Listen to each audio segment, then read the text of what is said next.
Welcome back to the Death Needs Dialogue Entertainment Network. My name is Deximus Orson, retainer of a long-lost king in Old Delron. Catch me in Episode 8 as we go after some goblins. Until then, check out Episode 7, Coins, Collars, and Cages. Crazy kids. So speaking of drinking and being crazy, we start off with Vega. Vega. That's me. Vega, you're on the deck of a boat. This again. Friends while we're doing those. Boats, you're right, yeah. I forgot it was last time. Boats and hoes. You're looking out at the coast. The sun has just set, and you can just kind of see the coast as in its different shade in the darkness compared to the water. In the waters, it's normal roughness as it usually is. You can hear a thumping coming aboard from below the deck. Thumping you know all too well as Captain. Rethkar. He presents himself as a crocodilian, a very large reptilian man. Yes, ma'am, crocodilian. As you could picture a man at the size of a wrestler, but crocodilian with a crocodilian head, the same long snout, except he's wearing what you would call captain's uniform, the image of an imperial captain. He's got the big tricorn hat, the big feathers sticking out the top of it. Geillis. And Crockman. you can hear What? Vega, What? you remember your orders. Do remind me. Take the wee boat. Head to the coast. About a week's journey in, you'll find a town called Low Bow. You'll find a town. Fuck. No. It was going so well! You'll find a town named Low Bow. He flips you a stone coin, it looks like. He kind of flips it like a coin. You can hear it ting kind of like metal, but as soon as it hits your hand, it feels like clay. And there's an orange gem in the middle of it. And he says, "That'll direct you to where you have to go." Okay. Now remember, it's 3 families. You have the scroll in your pocket. Take the children. Kill the family. Any resistance, burn the village. Oh, good times. Take any fallen with you.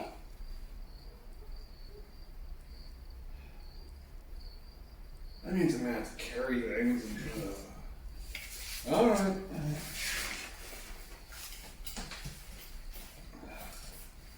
Off to the boat I go. They meet me in Bog Tree. We'll be waiting for you there in a week. Don't disappoint me. I promise nothing, as always. You've been paid half. Remember that. And then he turns around. You can hear the thud of his feet. His crocodilian tail swings just over your head. That was on purpose, you think. He walks off to the back of the boat and stands behind the wheel. Alright. I guess I'll make myself busy and get the fuck over there. There are 2 boats. You are on one with a group of 8 goblins. On the other boat, there's a group of 10 goblins. About halfway across the water, the seas are pretty rough. You're letting the goblins do most of the work. As is tradition. As You is look- tradition. You look back at the boat and you realize this is probably your chance. These goblins will probably walk away with you if you give them enough. But but it's a pretty handsome fee to throw away at the end of the day.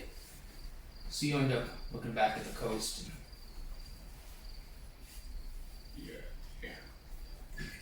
And continue on forward. Geillis. You want to buy a drink? You're gonna make me real sad, aren't you? Oh, you know it. I hope so. It's gonna, yeah. This is not going to be a Honey's nice gonna episode. cry. This is going to be one of I knew those. this was coming and it's still bad. Sorry? I have modified all my items for slave taking. I've got like 4 pairs of manacles here. Yes. That's excellent. I'm actually using the backpack feature. Nice. The thing about telling Gale your secrets is that he now knows your secrets. But it's going to make you such an ruin your amazing player. Just watch what happens. Yeah. So, I'm chilling. We're good. did you give your sister a name? No. I'll let you role play it in game. I have to pick one. Yeah. What do you want to be called? No, don't do that I shit. don't Don't do that shit. I don't pick. I was curious. You should have told me this hours ago. I would have picked Pick something. it right now. Just fucking pick it. Don't tell me. Just wait for it to come up in the game. Oh, no. Okay. Okay, we'll just go with the plain white girl name. It'll be fun. Let me Jane, write it down. Sheena. Lisa, the elf. Lisa the Hill. Karen. Karen. Okay.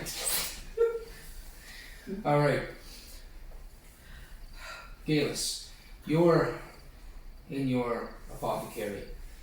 You're sitting behind one of the larger desks. You happen to be pouring tinctures into smaller bottles with small pieces of rope attached to wooden labels.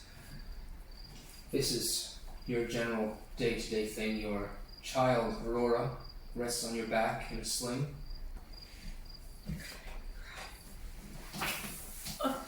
Good to hear.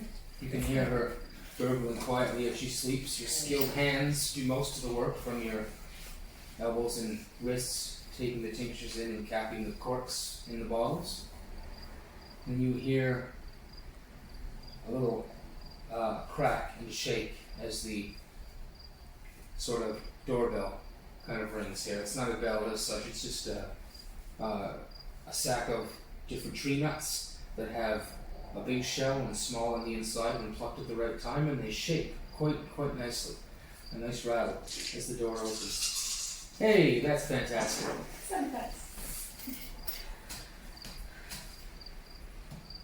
And a person enters. Look at your old perception.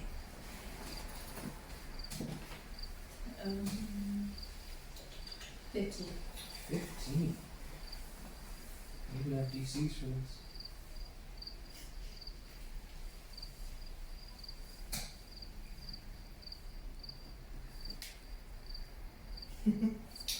You're not quite sure what they are. They're definitely some sort of humanoid. They have pale skin, but they're wearing a hood and a dark cloak as well. It's purple, dark purple, almost black, with leather armor appears underneath. The armor looks fairly used. He doesn't make eye contact with you, that you can tell. He walks over to the right-hand side and begins looking at different bottles of potions and tinctures and salves that you have on display, and makes his business over there for a few minutes. I wander over to him and say, "Good morning. Is there anything I can help you with?" You can hear him drawing a breath, and he speaks and he says, "Yes, I require supplies. I see you have some oil of the bog tree here. I'll need a larger container of this. You're familiar with this. You're familiar with Corley's oil? Yes. Very, very good. I need at least a pint of this. Some sliced thorn salve as well, if you have any of that. These are all common things that you would have." I figured. I didn't sound convinced though. She was like, "Yeah, I know what that is." Got Sure, it. totally. This is totally my Yeah, place. I know. Yep. Yeah, I own this Keep place. talking. You named them all. I'll agree He says, "I'll take whatever potions and antitoxins that you may have. I'll take them all. How many people are you treating? Enough. Do you have the supplies or not? Yes, it will cost you a little. Quote your price. Rolls d6. How many potions you got in stock? 5. Oh, lucky him. Yeah. You want to roll another d6 to see how many antitoxins you have in stock? 4. 4. Oh, right. So he's over at the table at the. Have you actually bring up the different vials of potions and antitoxins and the oil of bog tree that he gets? It's going to take a few minutes to pour that into a larger container. You know that you do have assistants on hand. Your sisters in the back in the other hut doing some other work. Alright, so I hustle my way over to the back and holler, Rose, I need some help. What do you want? You're not gonna be an annoying little Yeah, sister, yeah. are you? Totally. No. I'm gonna do what I do naturally, which is be an 750 annoying years sister. of annoyance. Only 750. That's fine. There's a man here with a large order. I need some assistance, please. But I'm busy. I don't care. Come with me. Fine. Give me a minute. Your younger sister, I take it. Lovely. Whom I have raised since our parents burned to death. My younger, charming sister. There's an awkward pause, for sure. There's one. There's an awkward pause, for sure. As the And then Rose man's comes kind of stomping out of the back. roll perception, Rose. Oh, Add 4. what did you just say? Add 4. That's I creepy. thought Yeah, no, I thought I that thought you predicted my roll. too. She did. Because it's a 4. Nice. Okay, so 8 total. You are not quite sure what this person is, what kind of race. They're humanoid for sure, but that's not really your concern. They're really wearing a really nice purple cloak though, and their face is very shrouded in darkness. You just kind of see the mouth and the bottom, one nostril kind of on the slant as the shadow takes it. So he's there, he's adding it all up. This he pulls off a few bags of seeds and some herbs that you have on display as well, and he puts it all down. And then as you're adding it up there, you're counting. It's about 600 gold worth of things. Mainly the cost of the potions and the antitoxins are quite expensive. And he's clearing you out for something you would have for maybe 5 months stock. How much gold? 600. You're not gonna cut, right? No. Do I get paid? Am I No. paid for this? I raised you. Yes. You get fed and you have a place to sleep. So as you fill up the a flask with bog tree oil there, Rose, Begrudgingly. the baby begins to Slamming cry. cupboards. Just want you to know. And exactly, the baby begins to cry. She Yeah, wakes the I've baby upset up. the child. No. You mean upset the child. I go over and give her a light swat on her shoulder and tell her to behave herself. That we have guests in the shop. In the Don't you meantime, give me that look. the baby still cries. Have I finished with this man? The man's still standing there. He's passing the money. Naturally. You haven't told him how much it is yet. Oh, okay. There was some confusion there with talking to your sister. Naturally. Talking. Okay, man can't focus on two things. Anywho,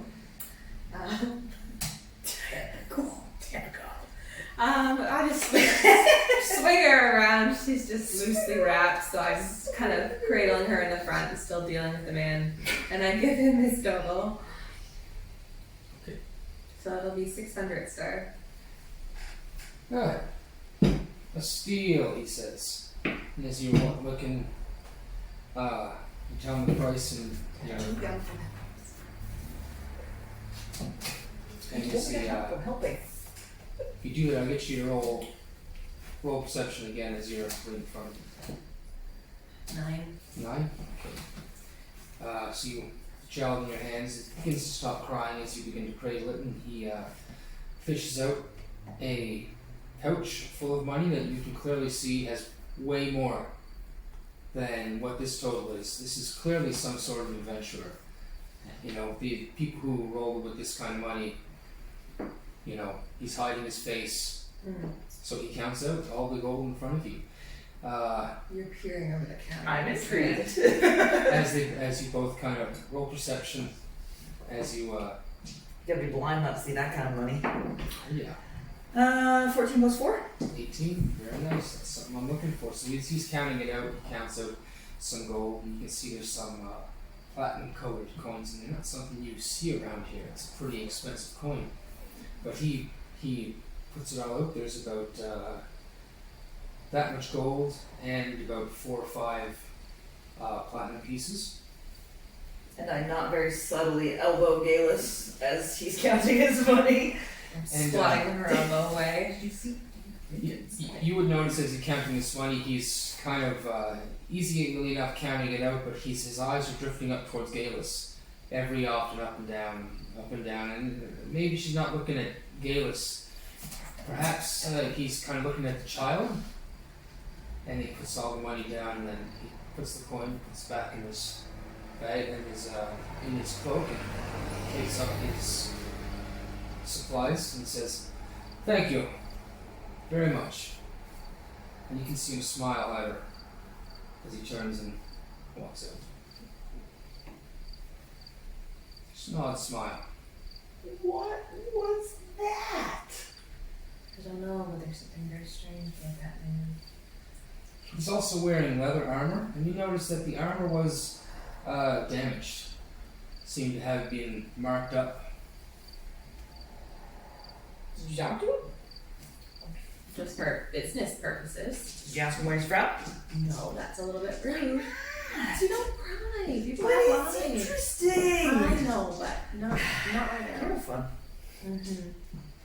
So, the after that event of the day, we're making a rather large sale of lifetime, some would say. I quickly gather up those coins. I don't leave them laying around for anyone to see. Fine. Good enough. No, we're rich now. We'll have a nice dinner. Okay. So you gather it up, pocket it, and get back to work. And every so often, your sister Rose comes over and says, "Hey, I need a new pair of shoes too. You know, this is See that guy's cloak? I want one of those. It's purple. kind of batting her off by the end of the shift. And glad it's over. Brown. You're brown and purple? No, I said mine's brown. That's because we're wood elves. Yeah, it just doesn't go with my complexion. Vega, You poor I'm gonna kill you all. Maybe. Vega, you are. Get to your page. Hold on a second. You are sitting in a bush, kind of half in, half out. You can see that your goblin troop is set up around this fairly common used road. Roll perception. What time of day is it? Right now, it is. The sun is high, but I would say there are patches of dim light in this area because of the treetop and how thick it is. Well, that doesn't help me at all. That's a natural 1 Okay. for a grand total of 5. So, you're standing there, you're looking out, you're just shaking your head at the incompetence of goblins, and they're just a wretched kind. You wouldn't normally work with them, but the pay was right. But he swears he heard them, he could smell, he says he could smell flesh, elf flesh, he could smell it. Give him the benefit of the doubt and set up an ambush. And believe it or not, Rule number 4, never work with goblins. God damn that. and believe it or not, as time goes on, you do see somebody. You see a singular person in a dark purple cloak, almost black, walking. You know this man. You were meant to meet this person. You don't know where, but you were told that he would find you. All you had to do was make your way to the village and you would meet up with him eventually. And so you have. But as the goblin stands up in front of you, raising his bow, you're not quite sure. You don't have a chance to stop whatever he's doing, and he launches the bow towards the man. The arrow soars through the air, coasting right over his shoulder into the tree, and now you can see it. It strikes an elf, cloaked in bark and leaves, and the elf you can see it hold still and fall off the tree branch, and then below it you can see this, you didn't see it before, but this large black spider crawl out from behind the tree. Roll for initiative. Oh, goody. Oh. Okay, Goblin 1, Goblin 2. No? I refuse. I know your bias in this situation. 11. 11? Can I just kill the goblins and be done with it? That one's in jail right now. That one's in jail, is what you said? Yep. You're in isolation now. Yeah, it does what it did. It rolled a natural one. Yeah. It gets in the time. No second chances. Well, Sheena, Yes. you are Garf, Garf. Goblin Lieutenant. Garf. You have a longbow, and you are set up in ambush behind a tree. It is your turn. You can see 2 other forms moving through the tree line about 20 feet up. What's your roll? An 8. Okay. Do you roll an 8? Yeah. Oh, sorry, I mixed these up. I rolled a 15. Not Mix that that it doesn't really matter to me, but There we go. No, that's, we'll mix she's that up. already been called Garth. It's fine with me. I No. want to be Garf. Instead, you start with Daryl. Daryl? Heidi, you're Daryl. Daryl? No, Daryl. I was really hoping it would be like. Goblins don't use the letter Y. They're afraid of it. It breeds questions. They don't like too many questions. They just learned how Words are to. hard. They just learned how to understand words and use They them have to the their big advantage. dumb. And The big questions dumb. is now what they fear. Questions is what they fear. Can I interrupt for this short funny trail story? Excuse me? Can I interrupt for the short story? It's So, like, my middle initial is the letter Y. This is why I thought of it. Oh, For a second, I thought you were saying your middle name was Y, and I was No, like, it's like, it starts Sorry, with the letter Y. yes. Now I remember the Daryl. It's Daryl now. So at work I had to go to the security guard to get my badges coded. And he was like, what's your middle initial? And I was like, why? And he looks at me and he gives me a deck there, like, no, like the letter. oh, he's not asking. He thought I was questioning his authority. I'm like, no, No, letter Y. Literally, it's Y. That's pretty great. I'm not gonna lie. Okay, sorry. no worries, Nick. That's for you. Want to drop down a story? Fuck yeah, that's what we're here for. We're here to Flavor, report man. to That's this the company. flavor. And also, in case you want to steal Heidi's identity, you are one step closer. Her middle initial is Y. Oh, that's right. Not the Just question. edit The that letter. out. The first car you ever drove, Heidi. I produce with conscience. I don't put anything on I wouldn't feel comfortable putting on myself. Now, I make an ass of myself all the time and don't cut it out. So be prepared That's for the that. flavor. Just nothing, where repercussions could actually happen. I take all that shit. Nothing super special. Just in case. So like my big green vagina that lives in my living room. No, that stays in for sure. That's total. That might not be the title of the next episode. No. My big green No. vagina. My I'm big gonna bring that next time to sit on because it's hella comfortable. I was really hoping it would be something that sounded like Wayne, because then we could be like Wayne and Garth from Wayne's World. My mind went there because it sounded close, but I was like, no, I can't do that. I like switch it up. Make it a. Excuse me, what? I grew up under a rock. I don't know what that is. Wayne's World, Wayne's World. Whoa. Excellent. You need to leave. Okay. I'm sorry, but you have to go. I grew up on a farm with a little Take your barney. pie and go. Take your pie. Bill and Ted's Excellent Adventure. Okay. We're not friends. Wow. I'm sorry I brought her here. Okay, next. Come on. That's 2 out of 3. Come on. It's a bit Real easier. easy. I've seen Fraggle Rock. I'm not completely okay. Fraggle Rock! Dancing Girls Any Way. of the Austin Powers It's movies. not- Alright. The World According to Garp. Wow. Even I don't know that one. Yeah, that was I'm correct. gonna also think I'm a little bit younger than you guys. Yeah, that's right. Yeah, but Said you were only Wayne's- I 5 watched when Wayne's went World, out- like, when I 6 left. months ago. It's not even- What I don't Age- know. age means nothing. Honestly, I don't know. That's like I was listening to. That's awesome. I was listening Wow. to the Much Dance '97 soundtrack on Spotify the other day, Music was the devil. and the girl Mormon? that I was working with literally was like, I don't know any of this, and I'm like, I don't know. how does either. that? She's like, no, and I'm like, fuck, I'm old. She's like, you realize I was born in '96, right? I'm like, oh goddamn, I hate my life. I was born in 95. Farrell, you are shrouded in your bushes Oh yeah. by a tree. You have your longbow ready, and you can see that there are 3 other forms. I guess it's 3 in the tree line, following this particular dark purple shrouded man. It is your turn.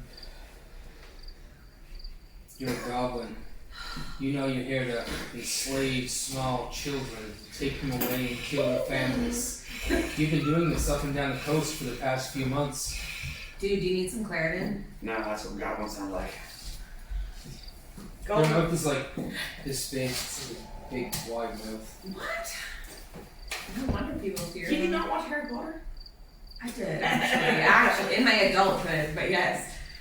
Okay, I guess I'll aim at one of these figures in the trees. Okay. Roll an attack. Add 6. There's a D6? No, add 6 to your d20 for the attack. Oh, for the attack, right. 12. Plus That's a very 6. good shot. No, there's a 6. No, it is 6 plus 6. 6. Okay, and I believe leather armor is 12. Give them a dex plus 2, so I would say it's 14 AC for them. Unfortunately, it catches his armor, but you do see it thunk and hit his leather armor. I'll get you next time.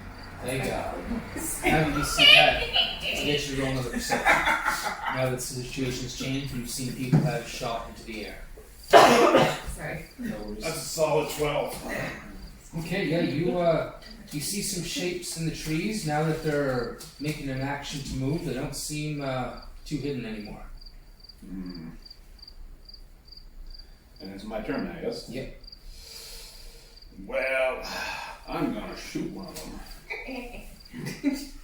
With my hand crossbow. Okay. Because longbows are big, clumsy. I think they're going to be out of... What's the range of a hand crossbow? 30-60? 31-20. 31-20, they're going to be at disadvantage unless you have something to combat that. Last 2 dice.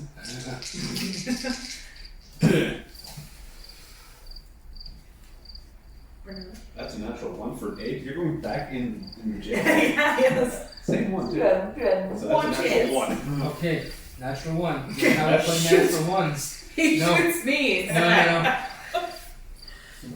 Or Darf, when Darf's going down. Darryl. Do you know what? You're Darryl. You know what? We're gonna... Darth and Darryl.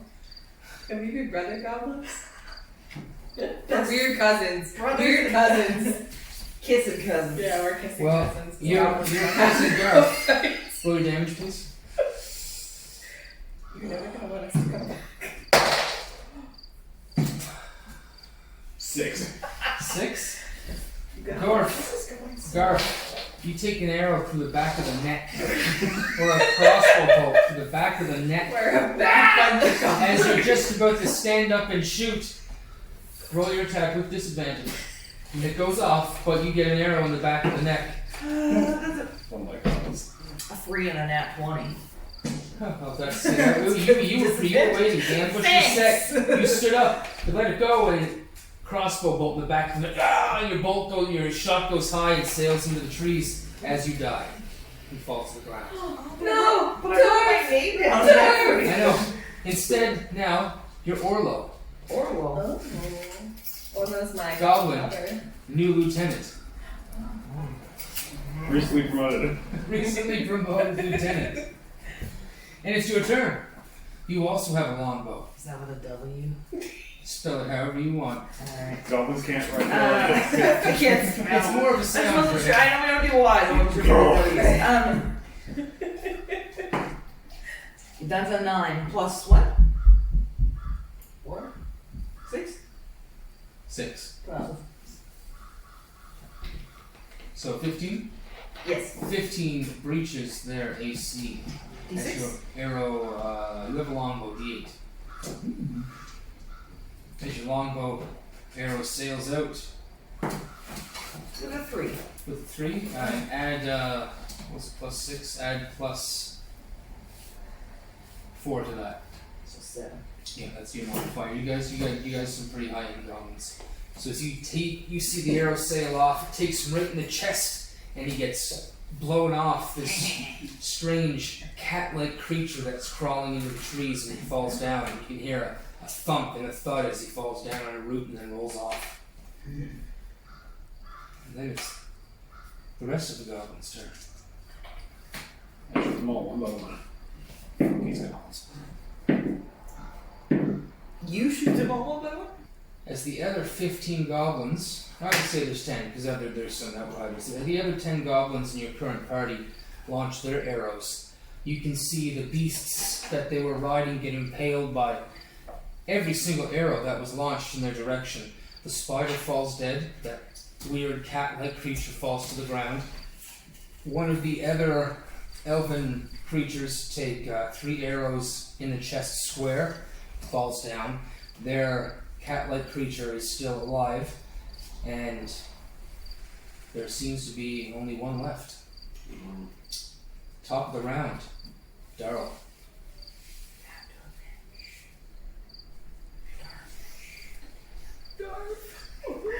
Hey, you know you just got one more closer to lieutenant. That's a big thing for a goblin. Oh, yeah, goblins. So shoot. shoot Orlo. Hey, do it next. Orlo's next. Shoot Orlo.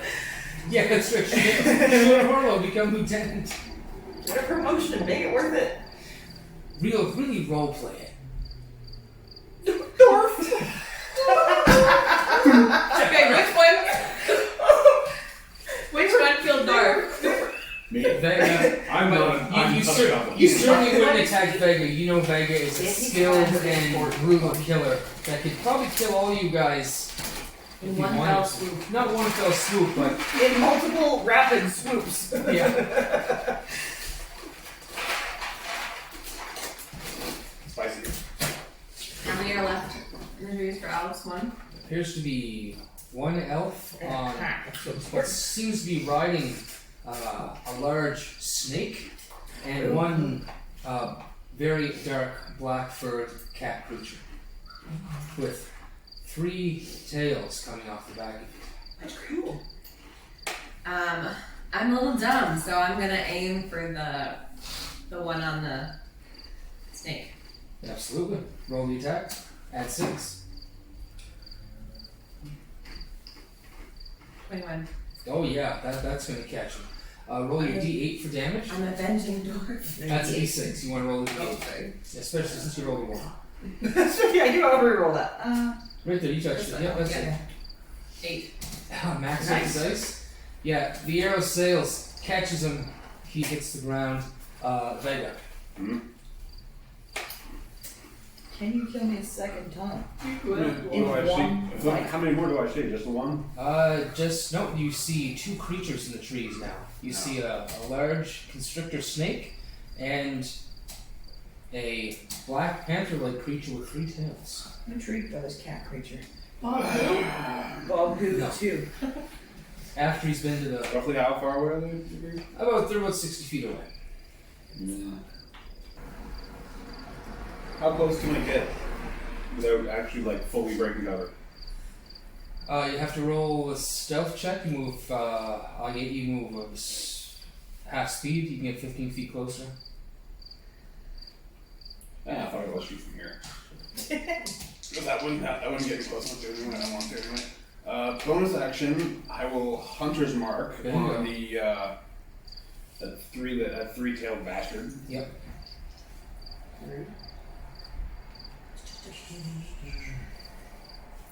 think he rolls disadvantage on attacking him. Do.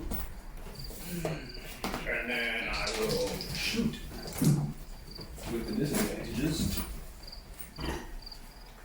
Soft 20. Oh yeah. As you can see him kind of almost try and dodge out of the way, but the image that you do catch is the real deal. For 7 damage. 7 points, alright, sounds good. You catch him in, seems to be the right chest, shoulder area. You can hear Oh, had it already taken any damage?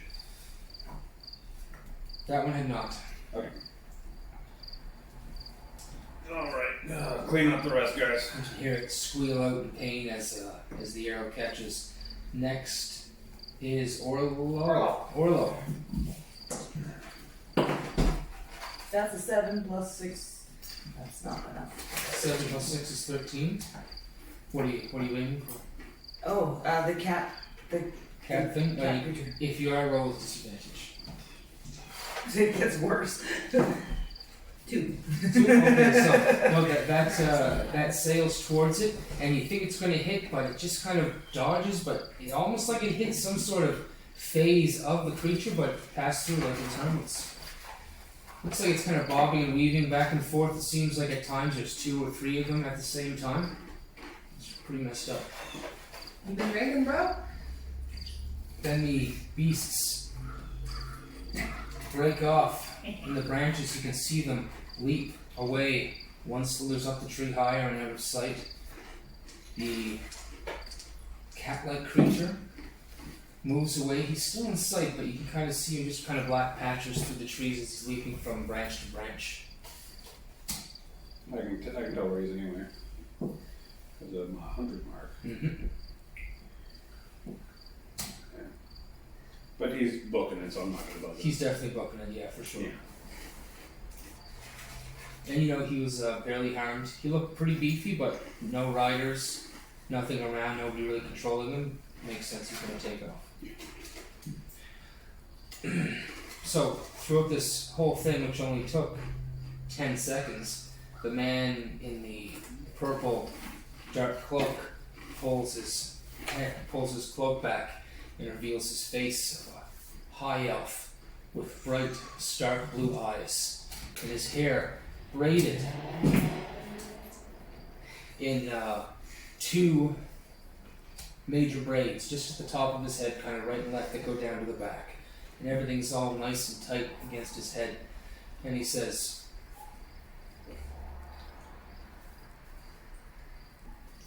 Vega, I presume? The one and only, as far as I know.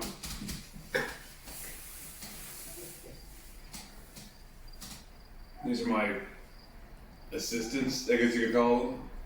He looks to his left or to his right. They seem to do well enough. Yeah.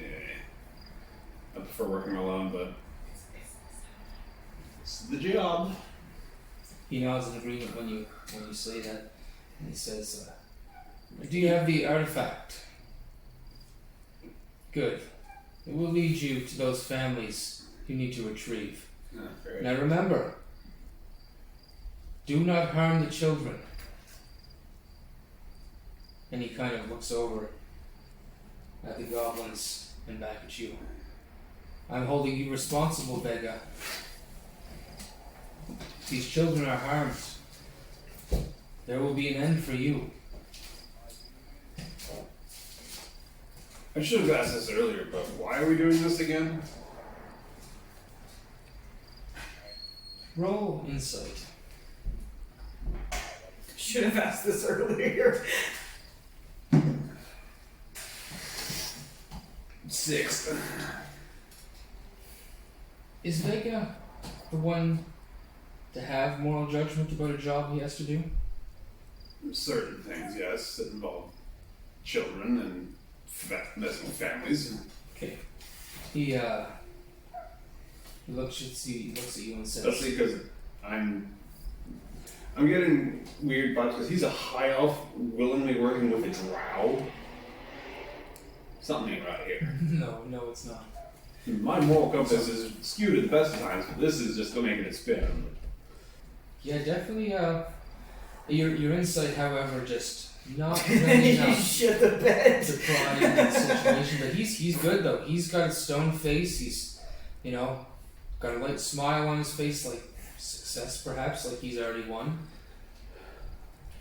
That's kind of all you can kind of gather. Cocky for sure. Cocky for sure. This guy. I have 2 questions. Yes. No, I only have 1 question because I just answered one of them myself. What was the cat creature? What was that? This is just displays your beast. Displace your beast. So Vega, he says that to you with a stern look, and then you just can't really get a read on him. But he doesn't answer your question. He puts his hood back up and walks past you guys on the path that you came to get here. Oh, see ya. The goblins that are in his way, he doesn't even move to get out of the way. The goblins themselves move and kind of scatter out of the way as he walks through them. As I'll you quietly mumble myself. No, I don't like this, but job's a job. As you gather up your goblins and make your way, it's for you. Do a big read. Make your way through the woods, you take out the artifact and you look at it, and the orange gem that was in the middle of it is now kind of leaning towards and kind of coasting over towards the edge of the stone to the hold on, let me look at the map, sorry. The wall. Is there a wall around this place? Not that you can see right now. Yes, so we are over here, yeah. And it's pointing, I'm going to say it's pointing east, in the easterly direction.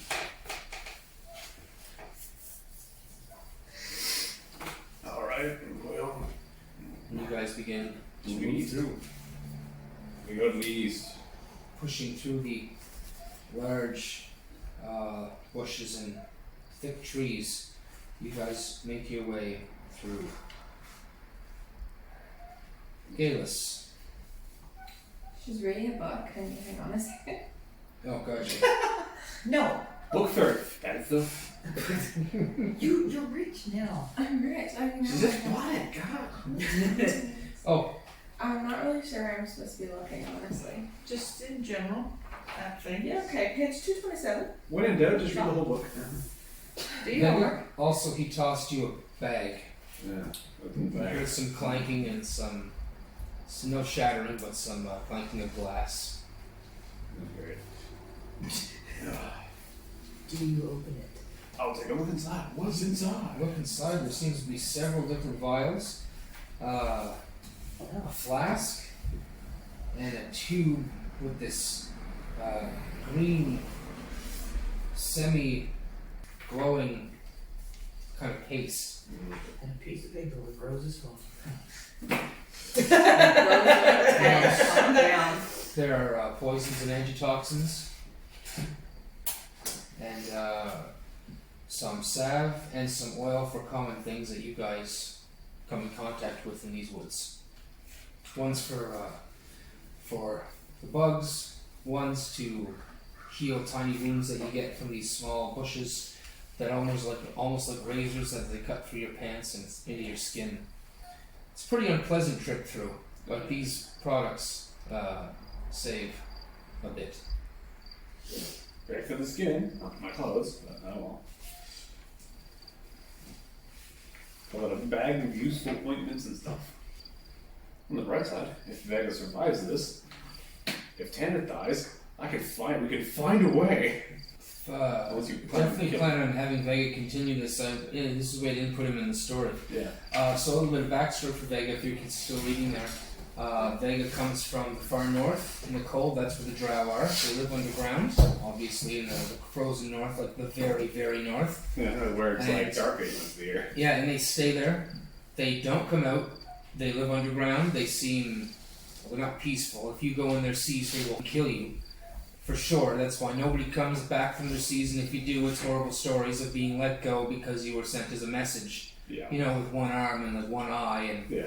Horribly man. your skin horribly burned and then cured, but you still have all these scars and everything. Pretty terrible stories, and you're one of them. You know it's true, Yeah. and yeah, it's very militaristic, and you're not into that. That's not your thing. But deserters are not looked upon nicely. But to be a deserter and to be out working in the open shows a bit of brazen. I'm tired of that shit. So, that's kind of where you're coming from. So, there's not too many jobs you can get a hold of that aren't above board. Are you purple? Kinda. One of them I googled. Yeah. I googled because I was like, Drow. like a bit lighter than the light purple on the ranger's back. I'm wearing a mask Dark still. elf. As Vega, you were walking off into the woods, we fade out and we're on Geillis again. Pushing off your sister as she's, asking you for a little something of that so she can go out tonight. Don't get lit. No. And she's, Why not? You have so much money now. Yes, but it may not last forever. No, but you can't take it with you when you die. You might as well live a little. Well, it'll help us live longer. Or you let me live a little, or I'm gonna die of absolute boredom. I think you're gonna die of something else here in a minute. Oh. it's her turn to close up the shop, by the way. What? It's her turn to close up the shop, by the way. It's your turn. Michael. Supper. Holy fuck. Legal. Offer. Legal. That's like a month's wages for you. She got 600 gold. That's got to last. Yeah, 2 gold. you no longer have any potions or antitoxins. We got nothing. I have to go buy supplies. 2 gold, and I'll work double tomorrow. No. 1 silver. How much is the silver? Right? It's 600 gold. It's to shut her up right now. Yeah. Totally worth it. 10 silver per gold. Gets yeah. She'll get a couple drinks tonight for sure and have How a old good is she? time. Oh well, she's probably a drinking age. Okay. In I'm these- picturing her in- at like in 10, so I'm these like, parts, silver. in these parts, you start drinking young. With that attitude, I'm sure she's between 18 and 75. Alright, Because So that's that's- basically everything. Yeah. fine. 1 silver, but I don't want it spotless. And be careful. Roll. I'll start cleaning tomorrow. Roll.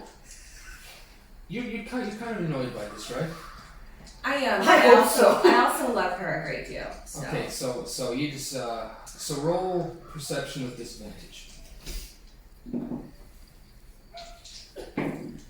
Oh, I rolled a 1 and a 20. Oh, Okay. Jesus. Literally odds. You could not So have you one. smash your hand in the bag and just like, here, take it. You put it in her hand and you walk out the door. The seeds shake at the door as the door opens and closes. Roll perception. Rose. 16. 16. You look down at your hand, you flip the coin over. What is this? This isn't a silver. She gave you one of the platinum. As you look down, it's like, oh, this is a platinum, but this is more than a platinum. This has a little orange gem in it. It's a little orange gem in this platinum, but hey, it's still a platinum. You know how much a I platinum can is worth? buy so many drinks. I can buy all the drinks. I can buy everyone's drinks. You realize that you could, yeah, there's so many I can things. buy the bar. Don't spend it all on choice. As you ponder this for the next, 45 Several minutes. hours. No, closing up is only about another hour away. Okay. So, but still, you're doing that. Hastily closing up now so you can get out. You'd be more than happy to, leave some change in the till for the next day since you've got so much right now. Girl, we get robbed. So, Shoving it in my shirt. That shit is staying on me. That's not going anywhere.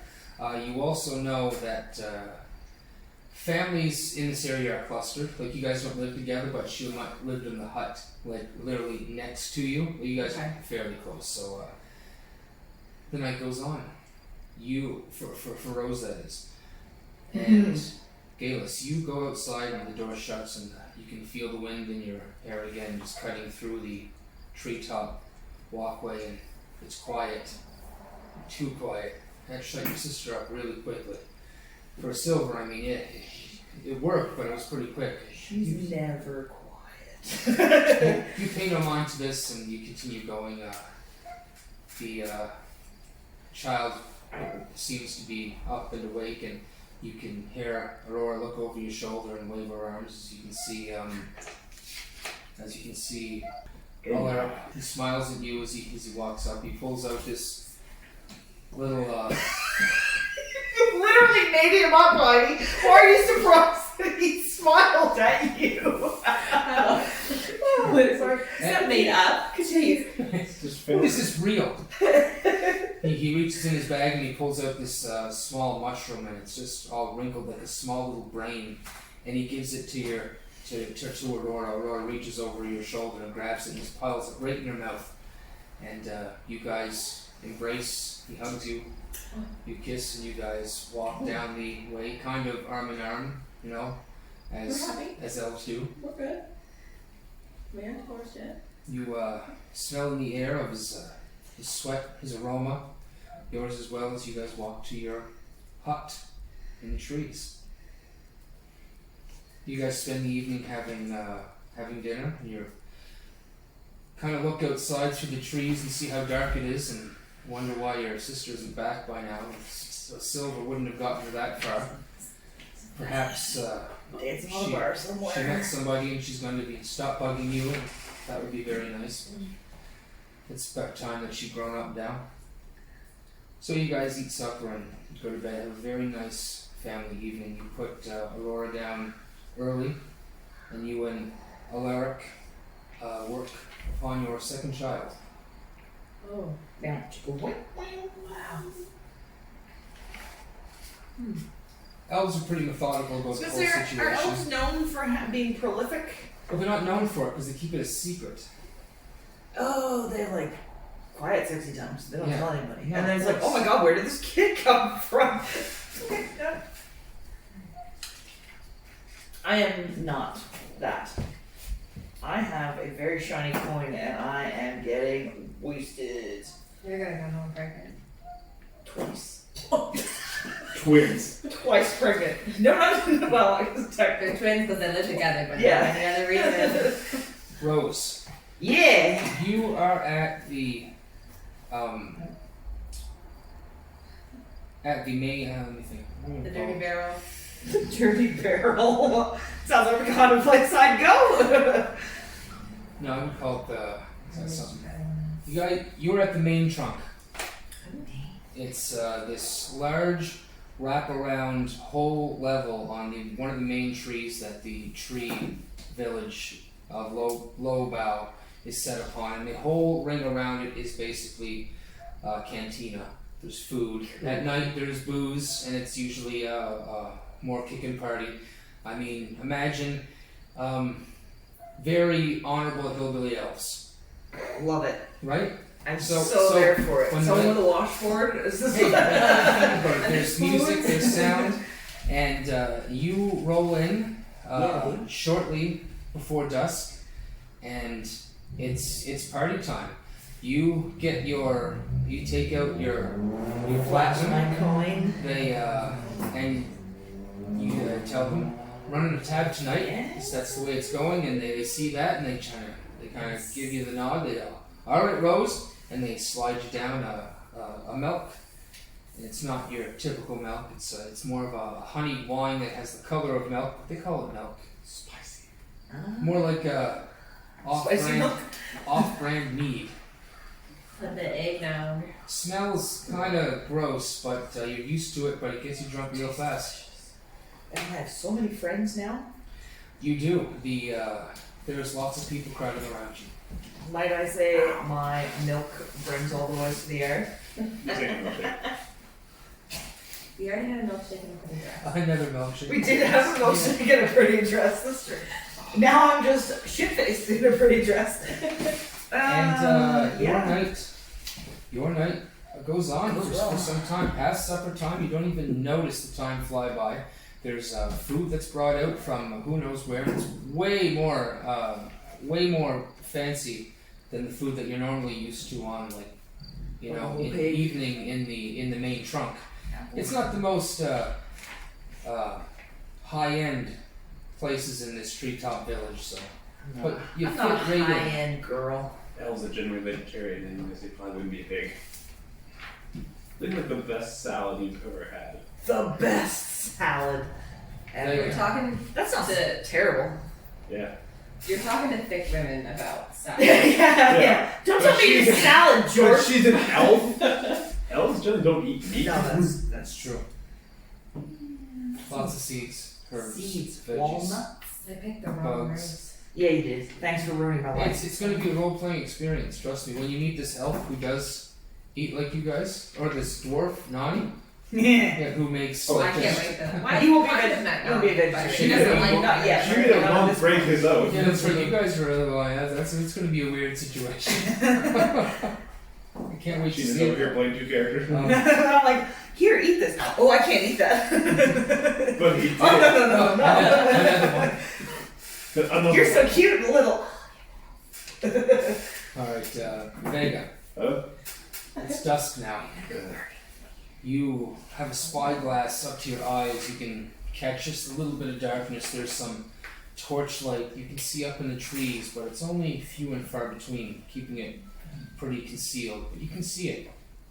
You can catch it. You know where they are now. Okay.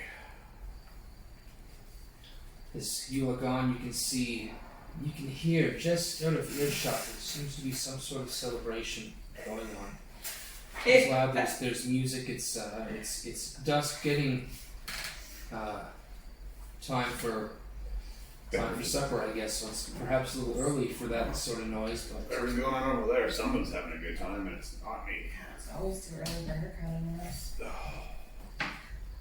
so perhaps you feel that it's best to wait until it's later. Let that alcohol or that party time set in. Let those guys pass it. So you wait, hours go by. You send out your scouts, your goblin scouts, to check the area, and you don't see anything. The area seems clear. Perhaps the scouting party hasn't reported back yet, or they just go up for longer scouts than the few hours that you've been traveling. But you sit and you wait. Then some tracking the time. Well, if they don't come back, I'll assume they're dead. Is this I hunt game? You do. There's definitely some meat eating for sure. There's also going after pelts, keeping the forest balanced is kind of your protection too. So we don't really necessarily, we don't have to more. No, It would definitely. just be very few and far between. Like if right? you're taking like the wound, like the wounded animals and whatnot. That Yeah, are, very much so. You would Yeah. prefer- Conservational. yeah. You would prefer to either let a large roaming buck roam, or tame it to you so you can ride it and Okay. use it to that advantage, as opposed to shooting that very well worth it piece of majestic animal. Exactly. For its antlers. And But like eyes. the stumpy one over there with broken leg. Nah, Yeah. he gets it. Exactly. Put it on the Calling freezer. the flock. Exactly. And one flips you off. No, fuck him. Right? Take him out. Yeah, he gets the arrow. Thing. No poor thing. That seems reasonable to me. Okay. Geillis. Roll a very important perception roll. Do you see the blade? That's a Oh. Nine. number. Yeah. She just had a good time. She's not really thinking about him a lot. Do you see the blade that A bleeds your little bit under the covers. That's below the lowest DC of this check. And there were 5. Big Rose. She was distracted. She's Yo. passed out. I am. Not yet. You are going strong. Woo! You have traded in your platinum piece for quite a bit of change, believe it or not. You didn't spend all that much here at the bar, with even buying drinks for everybody. You spent a fair amount, but considering what you had before this morning, you're doing all right still. You have a very tall and somewhat muscular elven man on your side. He's one of the guards, one of the outriders that keep the area protected as you guys are heading back to your particular rooms. And he is also quite sauced.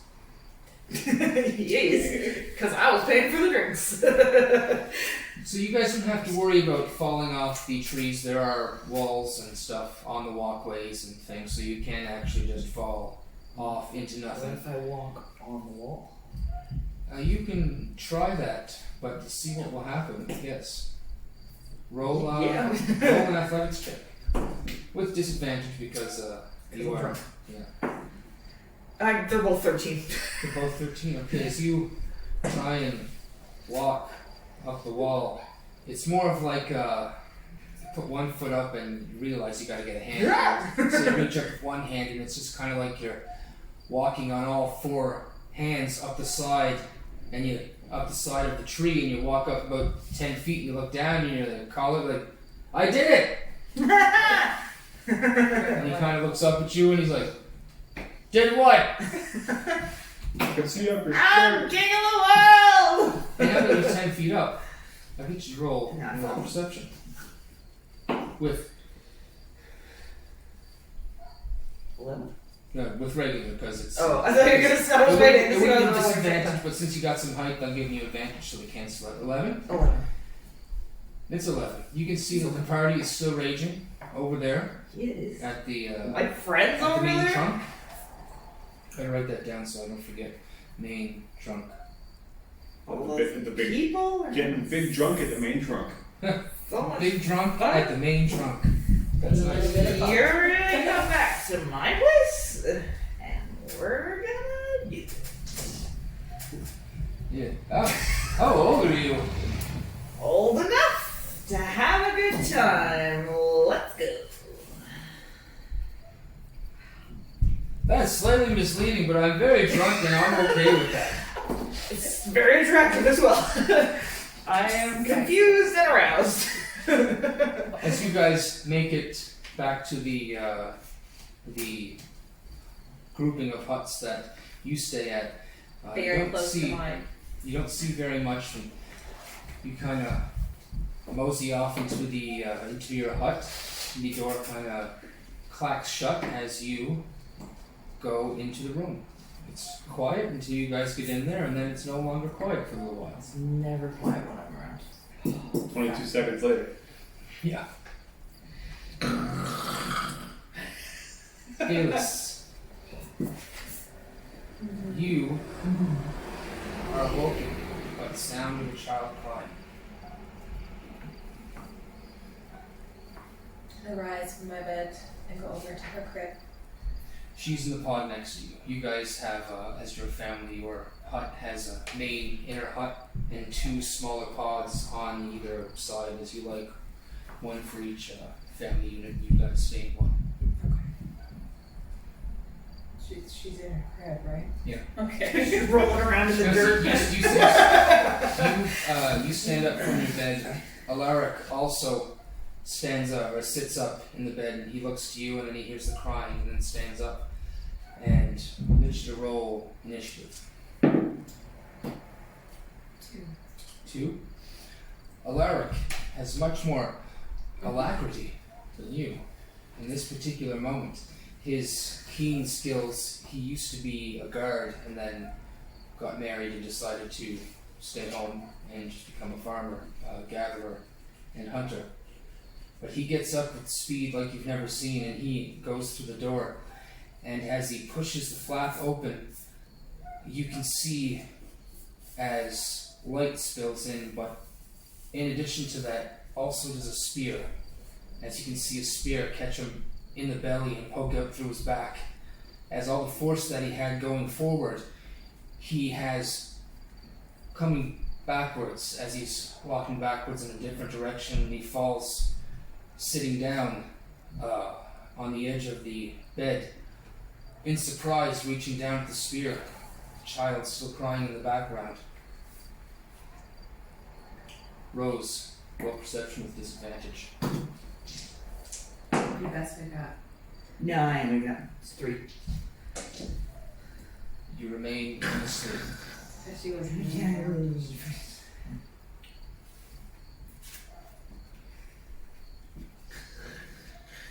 At least you won't die.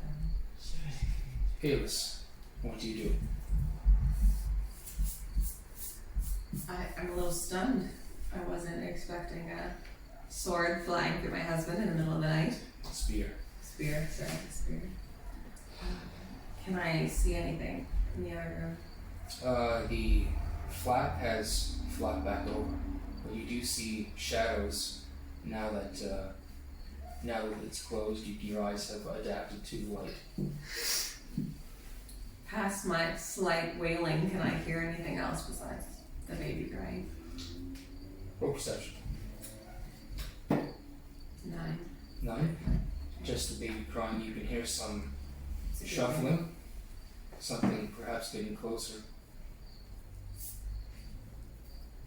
I go to the door, step past my husband, who I just have a feeling that he's gone. There's no saving him. So I go to the door and push open the flap. Push open the flap. As you push open the flap, a spear strikes by you, missing you, as it goes out to your right hand side, underneath your arm. There's a goblin staring you at the face. These large ears sticking out to the right and left hand side. This wide grin of teeth. You can see that the teeth are partially bloody and there's blood dripping down from the corner of his mouth. I'm a bit taken aback. Goblins, as far as we know, have never invaded our village, except for long lost stories we used to tell as children.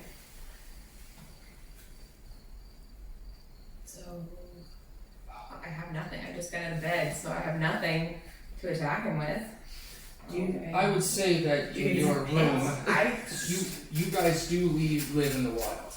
I mean, so you would have weapons available. You wouldn't have like a great sword or anything like that. But daggers, short swords, staffs, things of that nature. Also, remember you do have the ability to do other things. Mm-hmm. Can I cast entanglement? Yeah.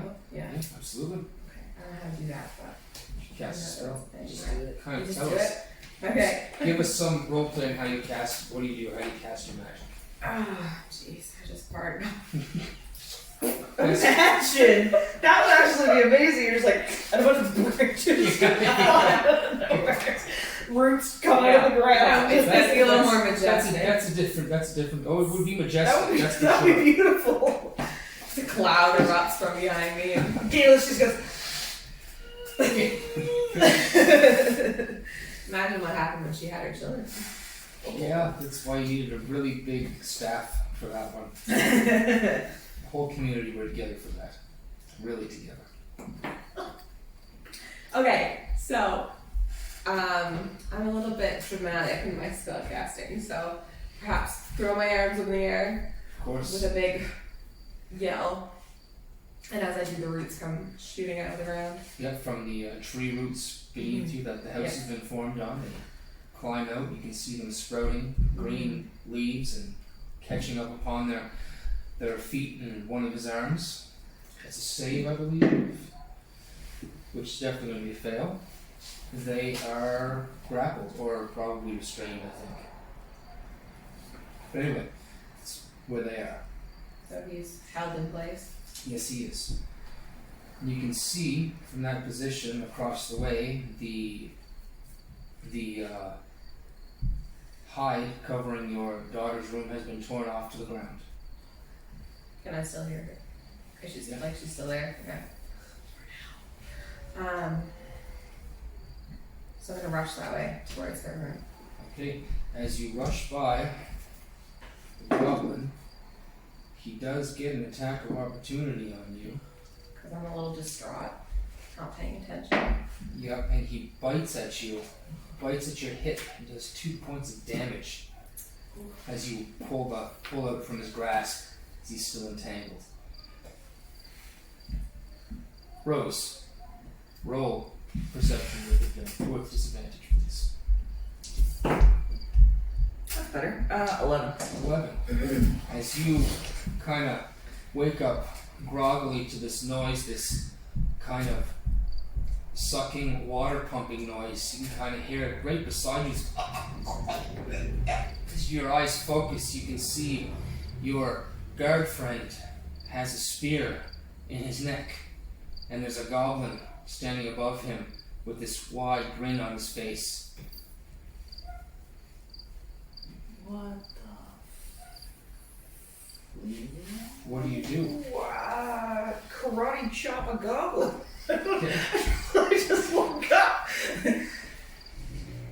Karate chop. Roll perception. Karate chop a goblin. That's a 16. Oh yeah, I already got your perception. Oh, yeah, Right. 11. That's right. Yeah, roll an attack. Yeah, Oh, that's a 4. that's a 4. Okay, you kind of reach Don't out I'm still drunk. to punch at him, and it's just that's right, you are still drunk, and it just goes weak and wide, and he kind of just steps back out of the way and picks up his spear.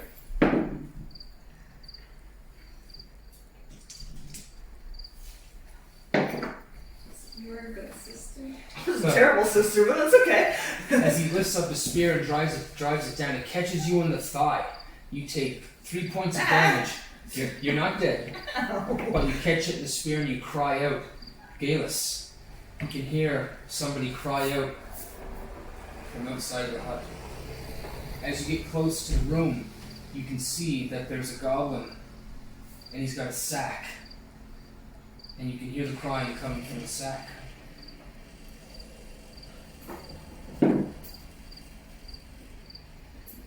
Vega. Okay. You walk into a room. You can see one goblin is entangled by roots and vines in a doorway. You can see that another goblin is holding the sack, the payload, no doubt. You can hear the crying, and you can see a female in the door between you and your goblin friend. Does she appear injured at all? The female? Correct. She's It bleeding looks from like her she hip. has some blood on one of her hips. Her left hip. Her very curvaceous, beautiful left. Sexy, naked left hip. Am I naked? Were How you do- just how in do- bed with how do your, you you in sleep? bed with your man? Do you get dressed again after you sleep? After you may have relations with your husband? I guess probably not. You're not a high elf. You're a low elf. So I don't have any fancy chemise. No, I would just say not in that particular Alright, well, state of they're game. seeing it all. Okay. You see a very naked wood elf with a very large set of teeth marks in her hip. That's not what I thought. Yeah. Large teeth. Oh my. Here, I'll do something. As I walk past my idiot goblin friend, I will draw my rapier and stab her with it. Roll the attack. Oh, that's a 15 to hit. What's your AC, Geillis? I don't remember though. What's your AC, Geillis? 12. That hits Vega. Okay. Continue over. Base damage Probably should. is 5 plus 9. That's for that one. Plus Colossus leg, because she's already injured. Yeah, you're fine. Oh, that's an extra Yeah, you're. How many? 13. As you are watching this goblin with presumably your child in a sack, you feel the small pin pushing. This small pinpoint on your back, and all of a sudden it's much more like your body is stalling, like it's having trouble being able to function. You're kind of stunned, and you feel it. You feel it withdrawal, and you drop to your knees. You can see the goblin nod at somebody behind you as it kind of walks past you. You can hear the child crying as it goes out of the distance, out of the door, past you. May I play with this a little bit? Yes, of course. As I stab you, I will say, I have nothing against you personally. This is the job I was assigned. Do not take it as such. You just This is You more just for stole me. my child. I think it's personal. So I was paid to I hold nothing against you personally. Vega, you hear in the distance, rousing, a cry. Goblins to war you hear in the goblin tongue. Yeah, right. That was the warning. That was beautiful. That was the goblin horn. Perfect. I hope you got that good enough. That would be fantastic. You hear it from the back. You can see as she flops to the ground on her belly, bleeding out severely. Is it secure? As I speak to the goblin who's carrying the sack baby. He responds in goblin. Yes. Alright, let's go. Robitussin. Jeez. You're Eridan Robitussin. You know This what is not the topic sponsored. Allergy season is upon us. As you guys head out, you can see that there are elves fighting a group of the goblins.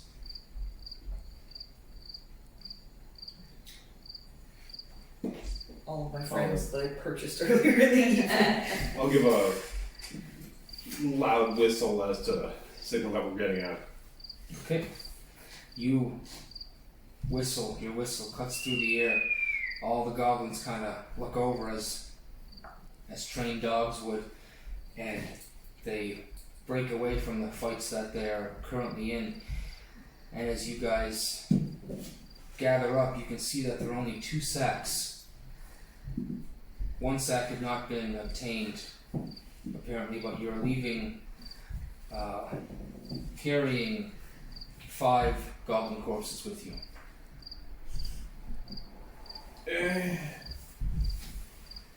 Geillis, you roll over on your back, gasping for breath. Sound, sight fading away. Hope being lost. I don't know, what would you do? Would you reach out to a god? What would you do in your final moments? I'll probably reach out to a god. Who? You pronounce it Grenhilda? That's how you pronounce it. Her. Her, right? Yeah. Her, yeah. What's she the goddess of? She's forgetting. goddess Family, of like family and love. family, balance, nature. Gotcha. Makes sense. Logical. Okay. Very healthy. Very healthy, yeah. So Let's check my languages. I actually speak goblin. good. Conveniently. I was going to make it so. If not, it would have been happening. Yeah, Grenhilda, god of life, family, and balance. Seems like the right person to call to when you're dying. It was the only one I knew, so. And when your family's dying. Appropriate. You look to the treetops, because that's where your point of view is right now, and it's as if you can imagine them above your tree hut. You close your eyes and you pray out to Grenhilda. I mean, obviously I don't want to die, but,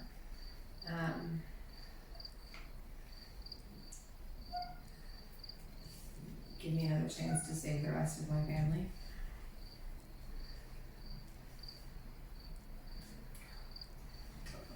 I don't know what else to say. You feel somebody grabbing at your chest.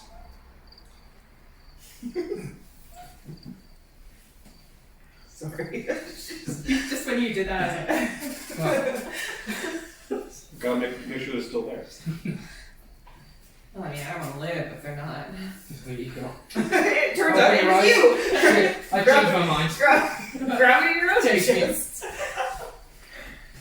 You hear somebody grabbing your chest, and they kind of kind of, you're not wearing any clothes, they kind of pull at your body, and it's kind of slick with blood, and they kind of hit the arrow, and it winces, and your eyes open, and it's Alaric. He's kind of leaning on top of you. He's got blood at his chin, and it's kind of dripping down his chin. You can feel it dripping on top of you. And he puts his hand on the wound, and he opens your mouth as you kind of look at him to speak, but you can't. There's just so much blood building up in your lungs, and he kind of puts this bottle in your mouth, and you drink. As the bottle goes down into your throat and your belly, you can feel the magic essence roll over you, and you can feel the slight heat to where the wound was, and you regain 7 hit points. You're able to breathe again. As your eyes close and this cold shiver goes through your body, you can feel this oppressive weight land on top of you. Your eyes open.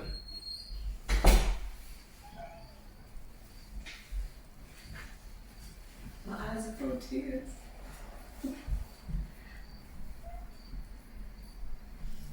You can hear Alaric's last breath as it warmly caresses your neck.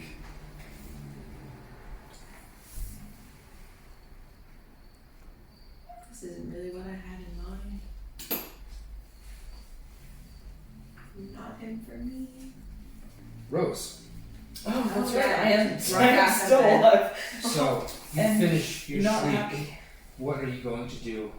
A goblin pulls the spear out of your leg. I'm gonna grab this. I'm gonna try and grab the spear. Just wildly Yeah. grabbing. What am I rolling? Roll opposed strength, and yours is with disadvantage. Because you're drunk. Oh, whoa, that's amazing. Fuck. 7. Well, you rolled a natural 1. Nice. So as he goes in for another attack, you kind of like dodge out of the way. You just happen to catch it at the right time, and the momentum of the attack and your kind of overbounding weight in the hand, with your trunk, reach and grab it and pull it out of his hand. And I'm gonna stick it in his eyeball. Okay, roll an attack with disadvantage. That's 8. 8 plus 4 is 12. Gets past his leather armor. Yeah, it does. Roll the attack. What is that? 6? D6? Spear, yes, d6. It's a 2. 2, and your bonus, I say, is going to be 2. Yeah, that'll do. So 4 damage to that goblin as he gets a slash in the side of his, in his side.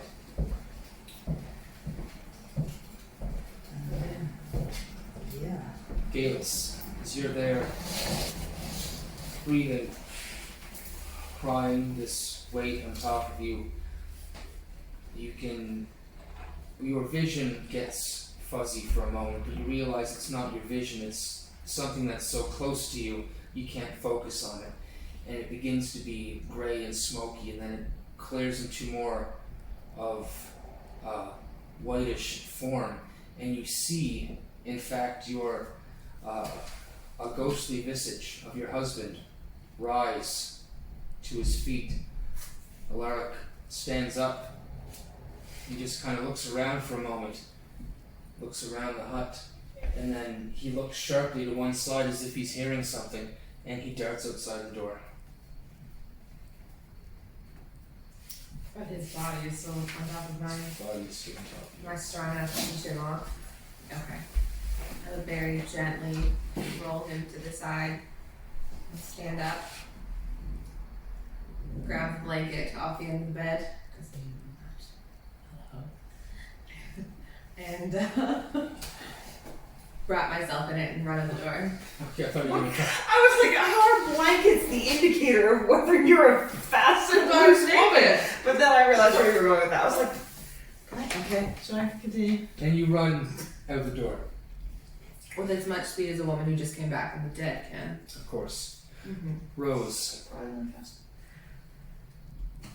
roll an attack. Oh, yeah. Disadvantage. With advantage? Sorry, with disadvantage, yeah, because you're trying to- That's a good 3. Okay, this one happens to go wide. passes the goblin. The goblin kind of bats it out of the way and tries to snap at you with his mouth. You can feel the teeth snap and the air pressure blow at you as it clamps close to your shoulder and your head, but it doesn't catch on. You can hear I'm so sorry. Geillis. You can hear fighting in your sister's room, in your sister's hut. I go help her. Slightly not begrudgingly, just I go, because that's the only thing I know what to do right now. Just to try to. You go into the hut. You walk up into the main hut. It's just one hut for you as you're just by yourself. Yes, And you go in there and you can see there's a goblin standing there weaponless, and you can see Rose there holding a spear. and a dead man in her bed. It's true. But I didn't kill him. I had nothing to do with that. Can I cast entanglement again? Or entangle? And try to. Yeah. Okay. He's going to fail. The roots and vines grow out of the trees and ground around and entangle him. Rose, roll a normal attack as he's entangled. Yay. 15 plus 4, 19. That's going to hit. Roll your damage, d6. 4. Plus 2 is going to be a 6. That goblin is going to fall lifeless amongst these vines and branches that are holding him up. Sorry. Good job. What's happening? What's going on? There's like chaos in the village, right? Like the goblins are fighting the elves, and It's just What you guys haven't it's seen. I insanity. guess I haven't really been outside. Are we hearing insanity? Like, is there? I mean, we would hear fighting. I assume. You're not really I mean- hearing. Yeah, you're not really hearing anything right now. The most of the fighting happened just seconds before you guys were kind of woken up. Can we And just have some dialogue here? yeah. You. That's absolutely. 2 questions. You're very calm. Okay. No, I'm a hysteric mess. Let's get. Well, then you don't need to list the questions. You can just ask them. It's my elven heritage. I was raised rich, and then I married a wolf. Blah blah. No. The Daffroo is terrible. gotta go. You gotta go? I gotta go. Kale's gonna Prepare kill my us. husband. I just want you to know Kale's gonna kill us. That's right. Don't tell me you got Don't tell me you have a goat. You killed my husband. We're good. Actually, I kind of did. Anyway. It's fine. Okay. What is going on right now? That's what I would like to know. Where did the goblin come from? Why is there a guy? Oh my god, that guy's dead! What is happening? Did you kill him? I don't think so. No, I didn't kill him. No, of course I didn't kill him. Drunk. Yeah, but that's not the point, really. What is happening? Are you really gonna lecture me about drinking right now? This is not the time. I suppose not. I'm a little stunned. I'm a little in shock. Just so we. Both of you are in shock. You have a grievous wound in your leg.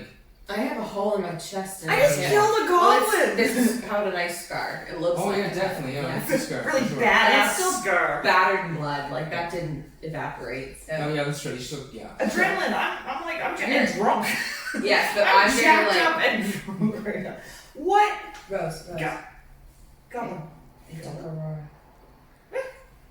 Aurora, baby. They took her. Where? I don't know. They're fine. Then why are you here? Why are we not? Let's go. And I just stumble my way. You push Start back. stumbling my way out of the room. You- 1, I've got a hole in my leg, and 2, I'm still. I'm going to say that you're moving at Somewhat half movements. That seems reasonable. Yeah. Maybe in a third. Wait, how am I to find her? Yeah. Well, what are you waiting for? Let's go. Come on. I don't know where. Are we gonna hear it? Like, can I roll to see if there's any way of following Where's the tracks or Alara? something? He was just here. Where is he? He just went out the door. As I trip over his corpse. Yeah, let's put that in there. Oh, sorry. Jesus! I'm sorry. I live alone. You didn't see. Oh, you're right. We're in my house. We're not in your house. Yeah. Yeah, you're really drunk. Right. I'm shocked. I don't even know where I am. Are we at... Rose, get it together. We're gonna go find the lark. This is not... I was Rose. having a good time. I know. Okay. You had a great time by the looks of the man in your bed. Let's go. Where he doesn't look like he's having a good time. He's dead. There's nothing we can do. Where did The baby Rose. Which way did they go? Then why do you keep yelling at me about the baby? We gotta go find it. Okay. Where did you Very see the traumatic baby moment. last? In a brown bag held by a goblin. Where in the village? I don't know. I was in the house. So in the house. Let's go to the house. We're going to the house. We have to Okay, find we'll the go to the baby. house. Maybe we can find which way they went. And maybe we'll find the lark. Maybe he's getting things ready. Who wants to roll the survival? The drunk one? That's probably not a good idea. Yeah, whatever. Who's Okay, survival? Disadvantage? Survival's a fine. Advantage, There you go. disadvantage? We're just Oh, going for totally it. disadvantage. Unless you're helping her. And you're I'll help her. strict, then regular then. 19. 19? Yeah, you can kind of see there are scraps where the goblins have also looted things. There's bits and pieces of things they've taken, and they seem to be heading towards the easternmost downslope to the town that leads to the ground. Okay. Easternmost? Sorry, westernmost. And do we see like the happenings in the village? Can we see these now that we're outside? Are we outside? Did we- Not really. The village doesn't really make that happen. You guys No, are in pods we where don't you're care. living, and that the main trunk is kind of off in its own little area. You guys would have had to walk down maybe a level or up some to get where you're going. Okay. Yeah, but you can hear that it's pretty quiet. You would roll a 19 for your survival. If you guys want to roll perception again, if you're doing it separately, you're at disadvantage. Rose. Never mind. 18. 14. 14. Okay, you can hear people calling out for help. They are saying, bring the water, get the water. We have to go. A lark. He's probably in the house. We should get him first. Yeah, he's in the house. Okay. Let's go to the house. Okay. Go to the house. Rose, when you go in the house, you see a lark on the ground. Never mind over the house. I'm still on the porch. He must have followed them in that direction. Let's go. Okay. I might need your help though. So you guys, Just saying. That dude's good. you guys head that way. Vega, Hmm? you have gathered up. You have 2 naked elves chasing you now. You just need to know I have that. a blanket. Why they went She is not a You have the goblin troop that you have gathered up, the corpses that weren't supposed to be left behind, and you are making your way to the western side of the city. You get to the western slope, and it's a big corkscrew that goes down one of the main trees and allows you a small rope climb, or a rope climb down to the forest floor.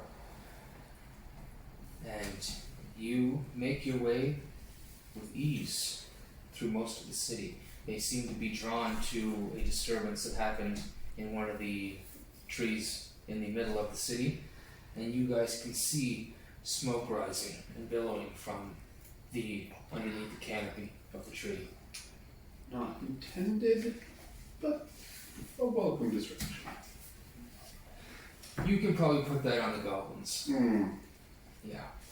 It's easy enough to blame the goblins, you've noticed, in your particular job. There's been 1 or 2 mistakes that you have made, but it's easy enough to throw a goblin in a crocodile's mouth, Yeah. so to speak. Literally. Literally. I've seen it happen. I've pushed him forward too.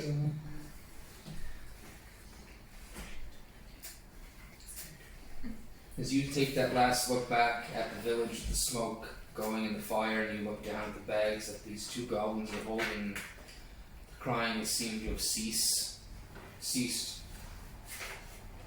You guys, you look forward into the bush, and it's still dark. It's very dark. You guys make your way to the tree line. Didn't get all of them, but better than nothing. Yeah. Yeah, barf. Geillis and His Rose. name was Darth, and you killed him. So Yes, like, I put arrows What in his happened neck. to Daryl? he's there. He's around. He's alive. He's first lieutenant now.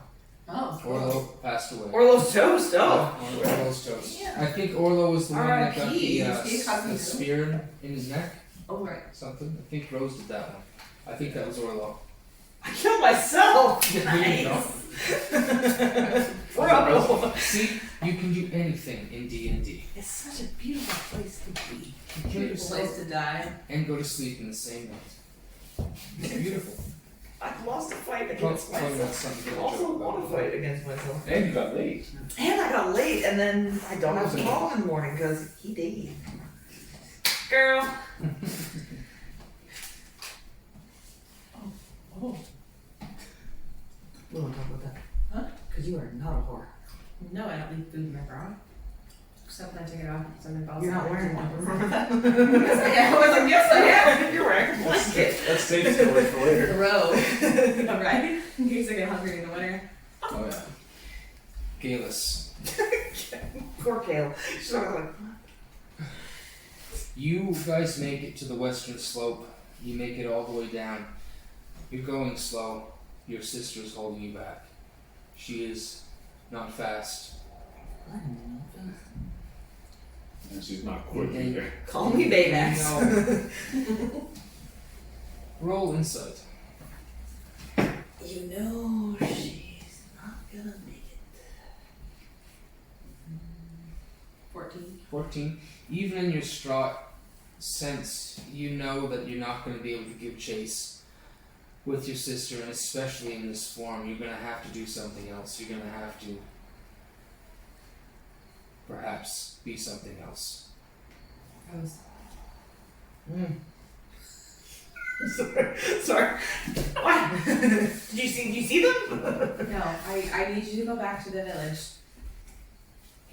What? Just go home. Just find somebody. You'll be okay. I can't carry us both right now. Everybody's dead.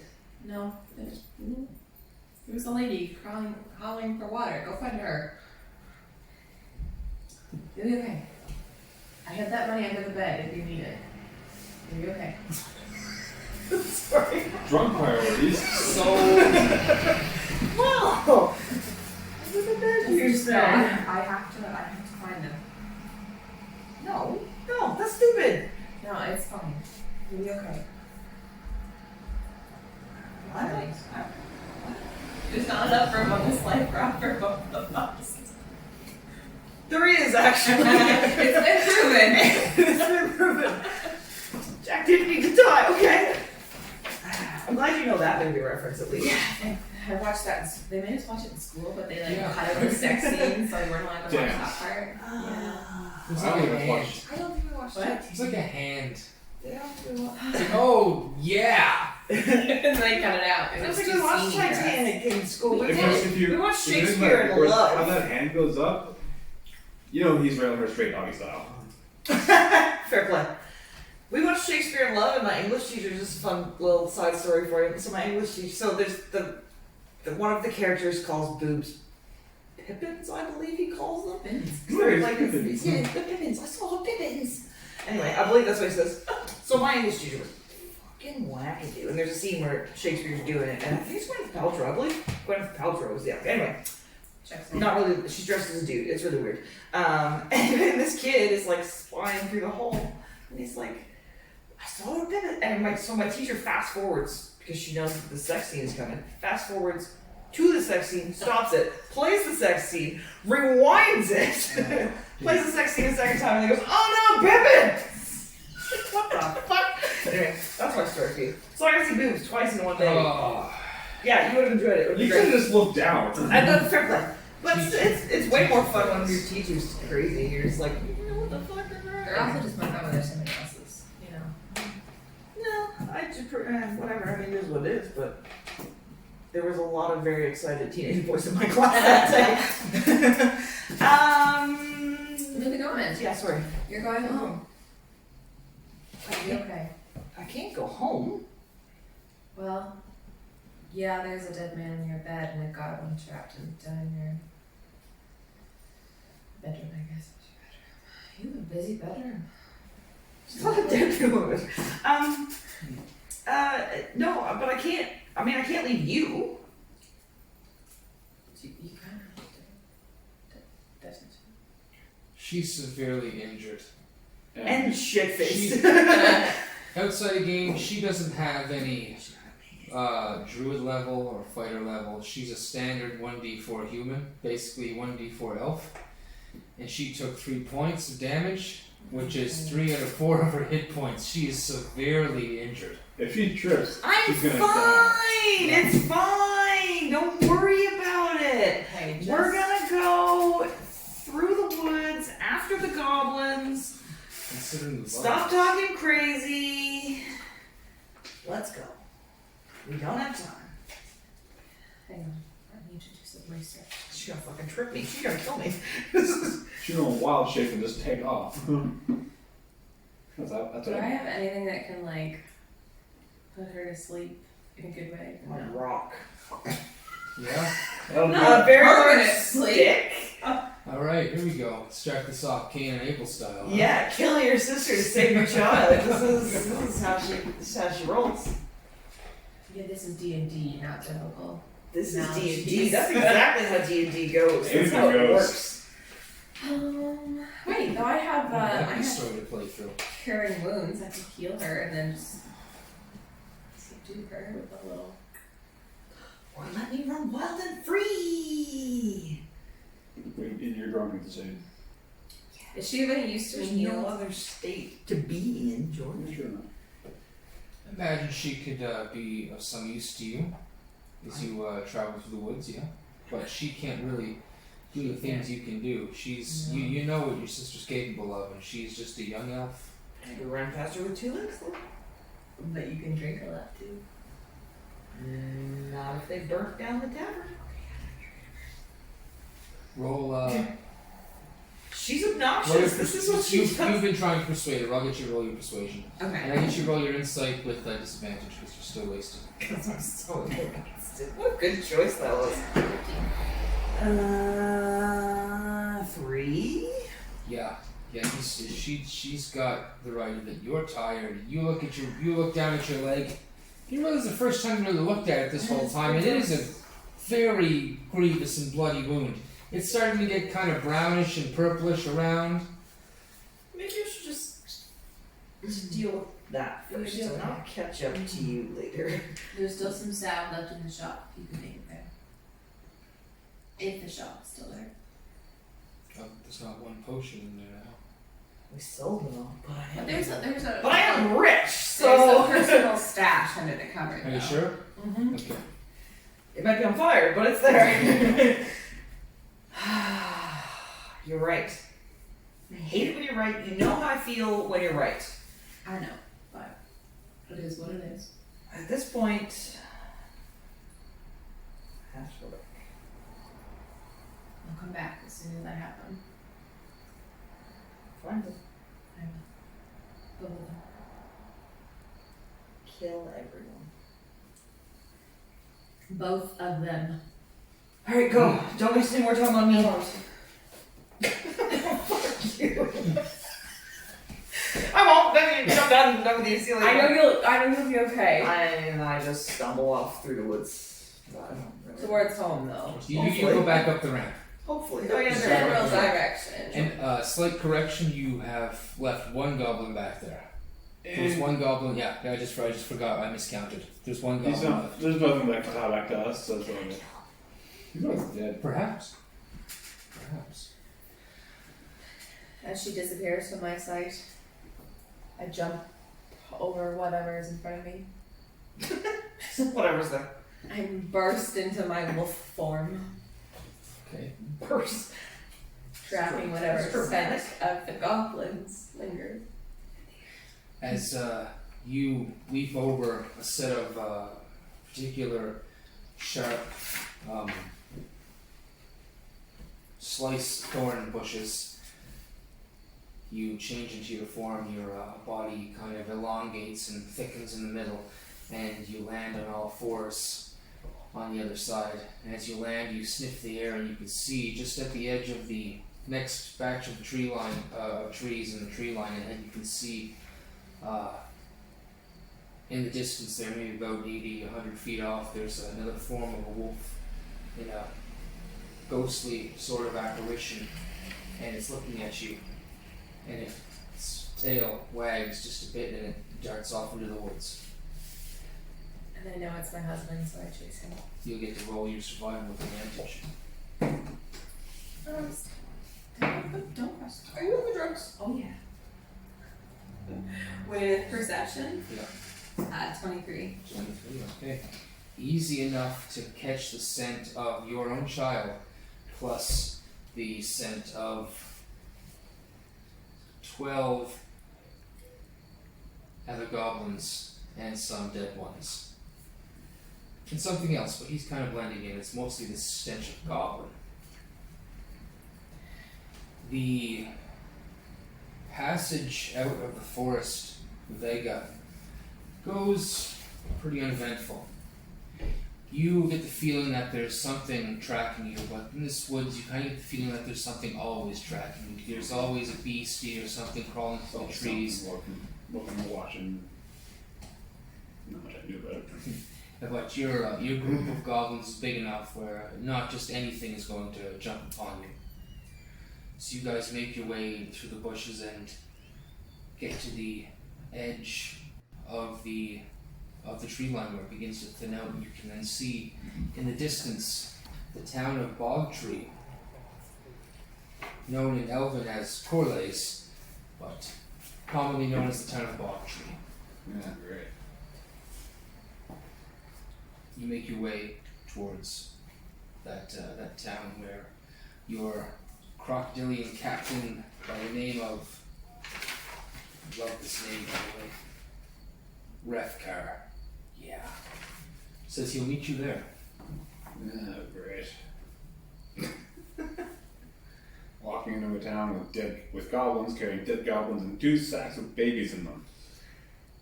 This is a great place. Don't attract any attention at all. Well, you don't still have to walk in with the goblins. But you know that keeping out of sight with this particular crew is key. You guys would have means of getting to the boat another way, but notifying them, they would send you in, you know, if people seen a drow running around in the streets, I mean, they're not going to just jump on you and beat you to death or anything like that, but the odd person might, you know, tell the guard that they seen a drow in the streets. But in the nighttime, you'd probably be... Yeah, exactly. Oh, that's right. I forgot to wear the mask. Thank you. I always wear masks. I keep forgetting. People don't like drow. No, that's right. They don't. They just don't, as a general rule, don't like Drow. Yeah. Well, You guys are evil. most of the time, Most yeah, most of the time drow are evil. In most typical games, like in mine, it was a special case that they weren't evil. I flipped the coin. Wait, I just you Yeah, most of the don't time seem evil. we're hateful cunts, I think is the appropriate term most of the time. So are you like an exception to the rule then, kind of? I kind of fucked off because I didn't like what they were doing up north. So I figured I'd look around, see what's going on elsewhere. Test the waters. Yeah, somewhere where it's not If there were other options. live somewhere where it's not fucking cold. That's fair. Geillis, one particular point in the tracking of these goblins, and they're fairly easy to track. They don't leave a trail that's hard to miss. They are goblins. They are gross. They're just left over. They seem to be having small fires every time they stop, cooking up pieces of elves that they've killed. I was gonna say pieces of their dead kin, but because it's right there. Yeah, they've already stockpiled on 4 elven guards. Yeah, they've got the rations for the trip. No gob kebabs? Not this time. They pulled the swift one on that. They got the elf jerky going. Yeah, the elf jerky. Don't want to miss it. The old gob kebabs. Elven long pork. How long your lawnmower? There you go. I do not partake of that. I'll get you to roll perception, Geillis. As one particular time when they stop to make camp, you sneak up close one particular time. Now you know there is 12 of them, plus the one you recognize his voice, the one that did you in, and you know that it's a pretty steep odds for you. What did you roll, please? 6 plus 5, so 11. 11, DC 10. You can hear the goblins as they're not too quiet about it, discussing from time to time where they're going, what they're doing, their past lives. Are they speaking in Goblin or Common? That's true. That's true. They would be speaking in Goblin. Honestly, you don't speak Goblin? I don't think so. Yeah, I don't think so either. Common, Druidic, Dwarven, Elvish, Celestial. Okay, that's right. You get close enough to realize their numbers and realize that there's a lot of chittering back and forth, but not necessarily knowing what they're saying. But you are following them, and they haven't seemed to see you. Not that they seem to be particularly preoccupied with the forest. That is, if they seem to be just getting through it. But they do get to the edge of the tree line, and the first time in a long time that you've actually seen the coast, seen the water. But you do track them, and they seem to be heading towards the town of Bogtree. About half a day later, they finally make it to Bogtree, and you're keeping a track on them.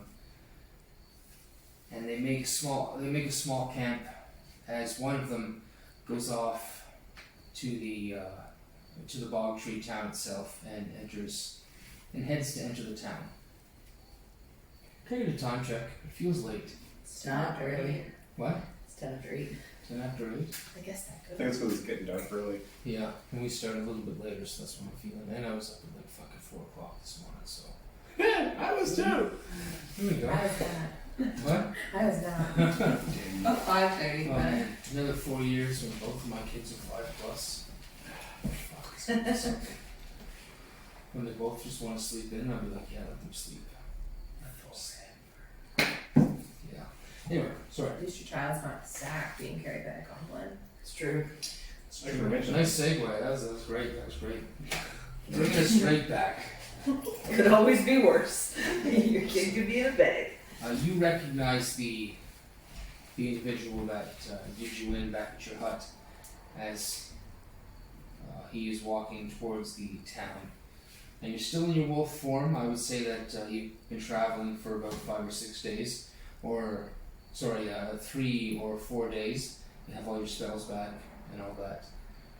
So, Geillis, what would you like to do? What is the terrain like? The terrain, it's forest withering into like plains. Okay, so there's some trees, shrubs, things like Oh that. yeah, definitely places to hide for a wolf, for sure. So the party has kind of stayed and he's gone on by himself? Yep. I'll sneak around the party through the trees and things and try to catch up to the one who went by himself. I should probably mention for good measure that the baby hasn't been in a sack for 3 days. Thank you. Forgot that Yeah, part. I mean, Just glossing over the whole baby in a sack thing. They have been. the goblins are taking like the baby rocking out them at and- night. I probably should Vega. go back a little bit then actually, yeah. Where is she at the moment? Does the one going into town have her or is it? No, she the in child, you didn't see that the child was in. They've been put in a cage. It's like a Right. chicken cage, basically. And you would notice that it was Vega taking the child out and feeding it. Now, you have proper directions on how to feed a child, I guess. Over 250. Yeah, you- I've had a couple of my own. There you go, exactly. So you know what to do, and you definitely know not to let goblins touch the children. Yeah. Under penalty of death. Yeah, dude. So sorry, I forgot that. It was in my head that it was safe and sound, but you Did didn't I- know that. So, but you noticed that he seemed to have. Less than a cage, more of a padded, well-ventilated wooden box. Yes, Some- exactly. A baby crate. A baby crate, exactly. Like a cat carrier. Well, are the others babies as well, or are they? There is one other cage with another There baby. is a baby. Okay. Yeah, So they're and on their own kind of little. Yeah, that That's one's the maybe a type. little bit older, but not by much. Okay, but they're not in the same one. Okay. So I see that she's safe. I know I can't get to her Mm-hmm. at this point, so I follow the goblin into. He's a drow. Yeah. Okay. Well, you don't use a drow. You follow the I follow the humanoid. creature. The creature. Yeah. I'm the tall one. The tall one. The tall one. Because they're all The like, one that goblins are like stabbed yay you. tall. Yeah. He's towering. The over stabby the guy. Oh, I forgot you stabbed me. Yeah, forget that's that? right. He's the one I that don't did. think I like you anymore. Did you like him to begin with? He's a large Your only population. encounter Yeah. with him was that he stabbed you and stole your baby. Mum bear man.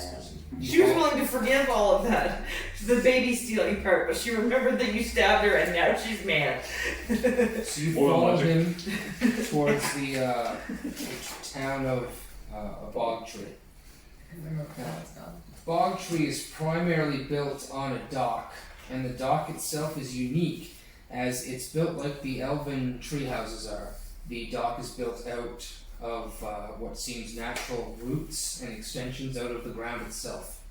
And most of the buildings as well are built off of the dock, and almost some of them are freestanding over the water. So they're just kind of sitting off the side of the dock. All I could think of was there's a branch on a tree and a tree in the bog. Wait. There you go. The bog down in the valley, yo, that is some elven redneck shit right there.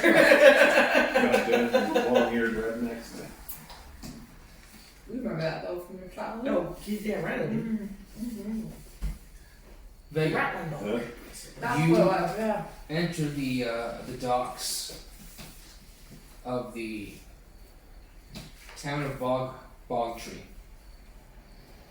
Now, it's a fairly small town. It's just kind of more so an outpost, a trading outpost for the most part. There's only 2 major docks and maybe about 3 or 4 roads that have small huts built on them. Similar huts that you see in the trees, but they're built off the ground. They have a slightly different look to them. But they are there. There's not many people walking around at this time of night. You do see the odd guard walking around, but you've only seen 2, and they seem just like they're walking around. They're not going to stop everybody just walking down the street. There's some torches lit. You can see some other races walking around. A few drunk humans you can see walking up the dock. More rabble.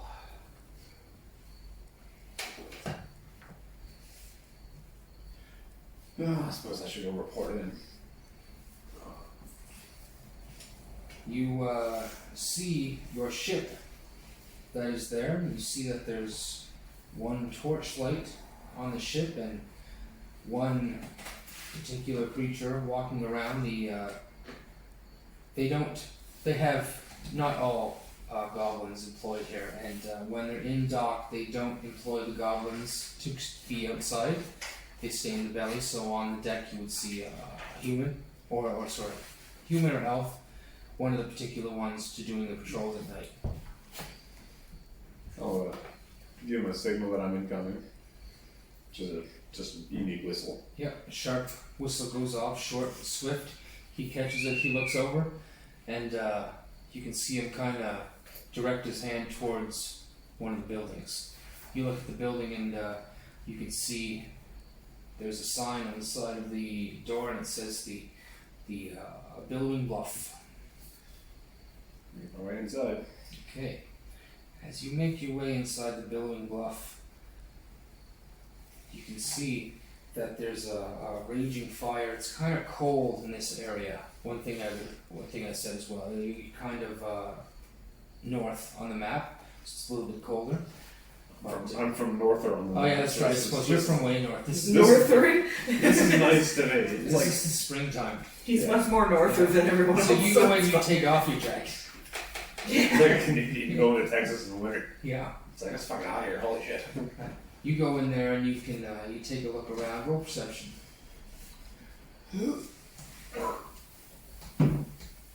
Oh, 10. 10.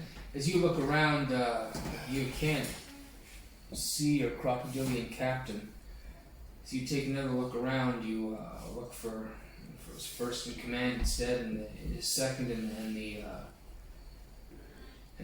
a few other of his main crew. And you look around, and you can catch them at a table with someone that you can't recognize. Looks like a dwarf. It's weird. It's not part of the crew, but he's looking right at you.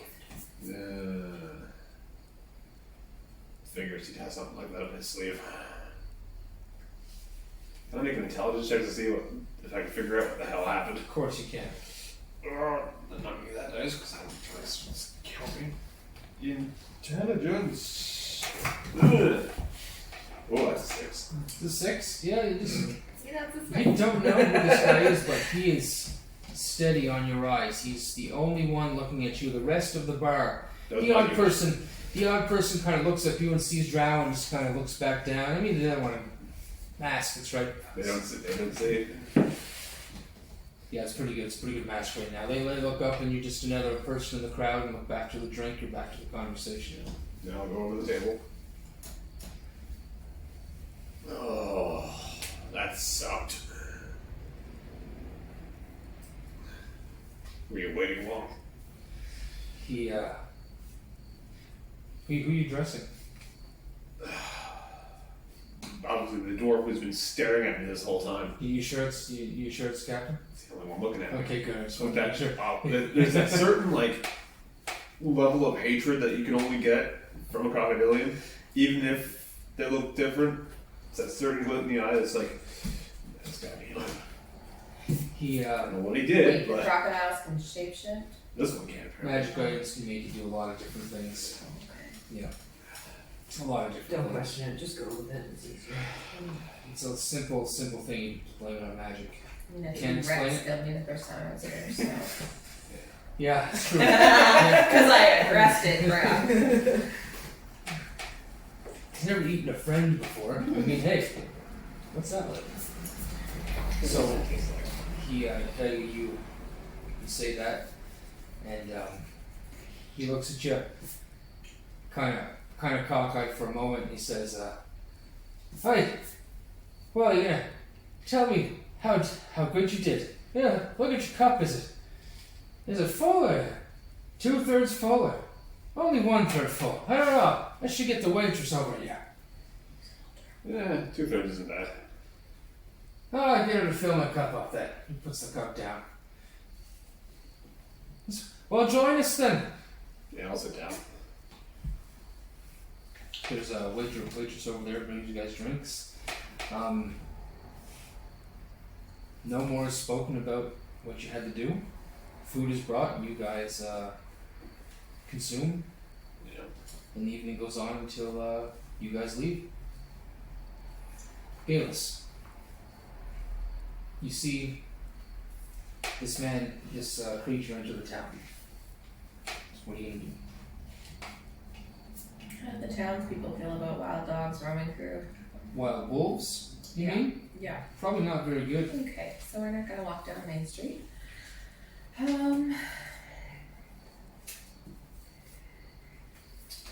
Could slink along the shadows. Roll stealth. Roll stealth. I'm not very stealthy. 7. 7. As you're walking, you bundle this sheet around you. This bloody, stained sheet. Wait, I'm reading it again? Or no? The next one? Did you? Oh, I thought that's what you were saying too. Carry on. No, I'm sneaking through town as a wolf. As a wolf, okay. I'm trying to lurk in the shadows. Okay. And that's it. But apparently it didn't work with a 7. Nope. As You're a big pupper. you can hear someone call out in the distance, maybe about 20 or 30 feet away as they round a building. And they're like, hey! And they're waving this torch and they're kind of running at you and they have a club in their hand and they're making a whole bunch of noise trying to seem bigger than they were. And you can see another torch from another block down kind of come out and start running in that direction. It looks like to be some sort of guard that seems to be in uniform. Alright, I'm gonna dart between the houses and back towards the shelter of the bushes. Okay, and as you do that, he says, "Oh, thank the gods." As one of the other guards roll up, and he says, "Well, what'd you see?" He says, "How'd you see that big fucking wolf? Didn't you see it in town?" He's like, "Oh, I'll have another drink," and he turns around and walks the other way. So he's at the bar, right? Or like the tavern. Yeah, right now you still seeing him at your point in time. He's still walking down the street as you were kind of slinking up, maybe about 60 feet behind. So this time I'm gonna stay out of the main road and just kind of slink along behind the houses in the shadows. Certainly, you're gonna have to cross the road at one point, or actually, you're on a dock. It's a dock? It's a dock. Yeah, that's right. Get my shit together. There's not really a... Yeah, unless you're swimming. No, I don't want to be wet. So you darted back up the dock into the tree line. Want to be wet? Smell the dog. The wet dog. Yeah. I'm going to. Smell wet dog.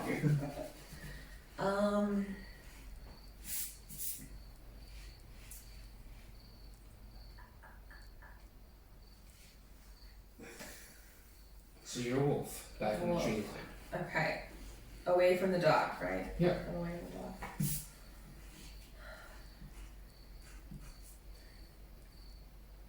You know what would blend in really well in an elven village? A bloody elf. An elf with pants on. This isn't an elven village. Oh, it's not? Ooh.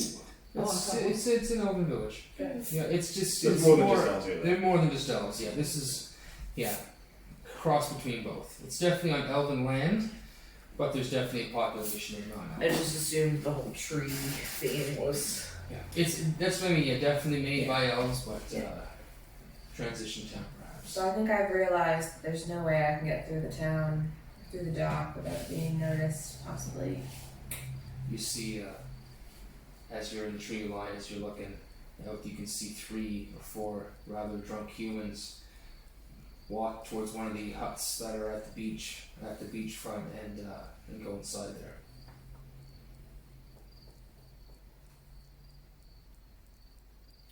I think I'm going to just give up in this certain spot and go back to the main party and see what they might be. Although that's not going to be helpful because I don't speak Goblin, so I don't know.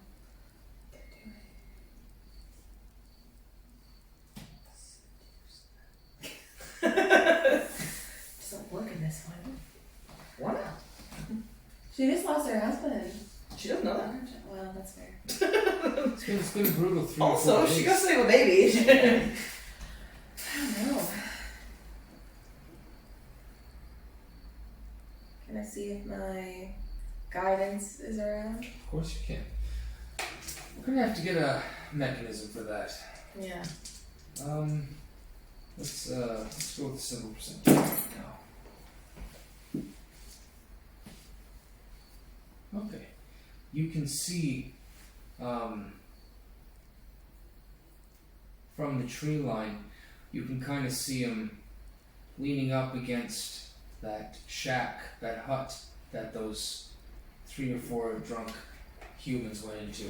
He's just kind of leaning up against it with his knees sticking out, foot up against the wall, and his arms crossed, like he's waiting for something. Yeah, basically. Yeah. See a puff of white ghostly smoke come out of his mouth. Tips his hat. It's like, yeah, now you know why you married him. Even dead is hot. Yeah. Pretty good. I think my rational brain knows he's dead, but I'm just too That's for sure. gone to. Oh, that came out of my shoe. Can I have that back? Yeah, absolutely. Yeah. I'm pretty sure it did anyway. It was one. Can I have that back? Yeah, no, no, take it. it's like a thing that's supposed to like Keep you protect from getting your blisters? feet. Yeah. I just wear normal shoes, so. I just get blisters like real man. I was like, why does that look familiar? I just suffer. She is a real man. Real hair on my chest. Well, no, I'll do whatever. I just have blisters on my feet. Blisters on your feet, hair between your titties. People are just you're giving a bad image. Like, Okay. So my sexy dead husband is leaning against this building. So I trod towards it, staying behind the other houses, but getting as close as I can to where these humans have gone into and listen to see what I might hear. Roll perception. With advantage with your keen senses. 'Cause you're Yes. with So 16. 16. You could hear very noisy snoring. Different octaves coming from 3 or 4 different locations. Sleep. Figures. Useless humans.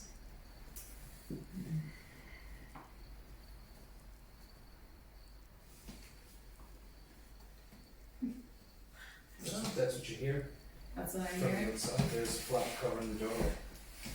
I stick my nose in the flap, see what I can see. You stick your nose in the flap, and with your dark vision, you can see 4 bedrolls around a cold, empty fire pit, as well as some gear, a few backpacks and bedrolls.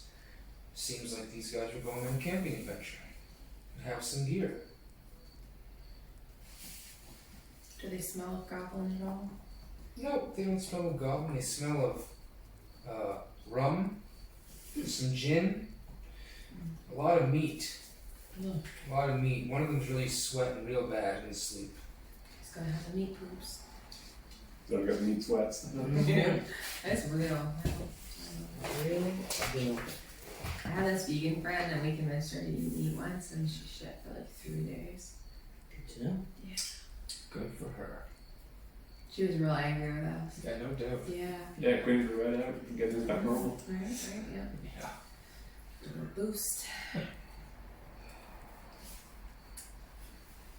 Well, I don't know what to do.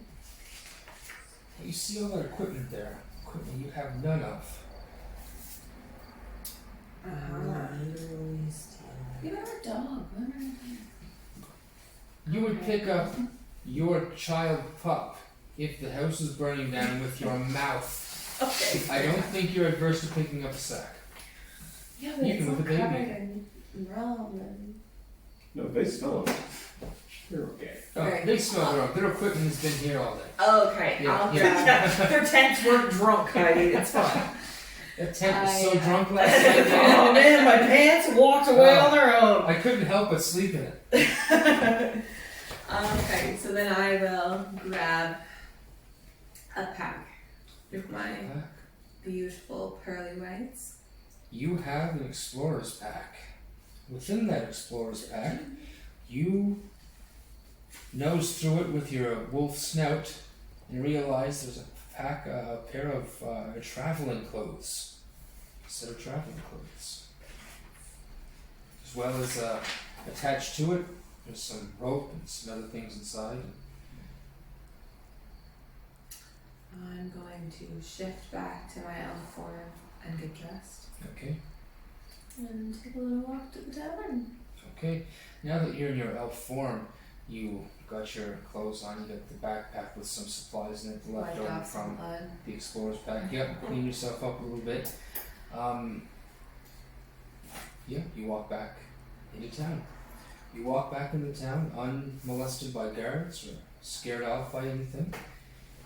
And it's not very big, as you notice the huts that were off on the beach were mainly where people lived and some other places there, but the dock seems to be where there is any, if not all, the activity.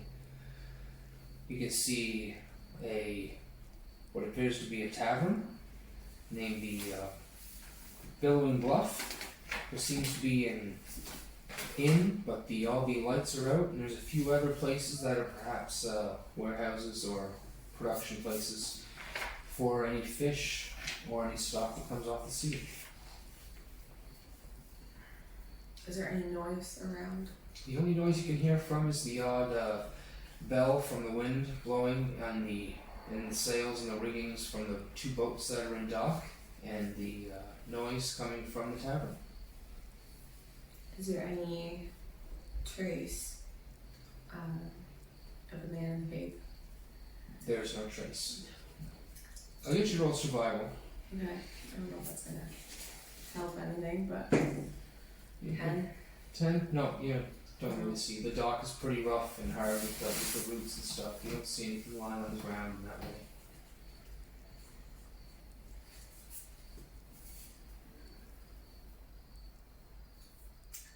Well, I guess there's no point in staying.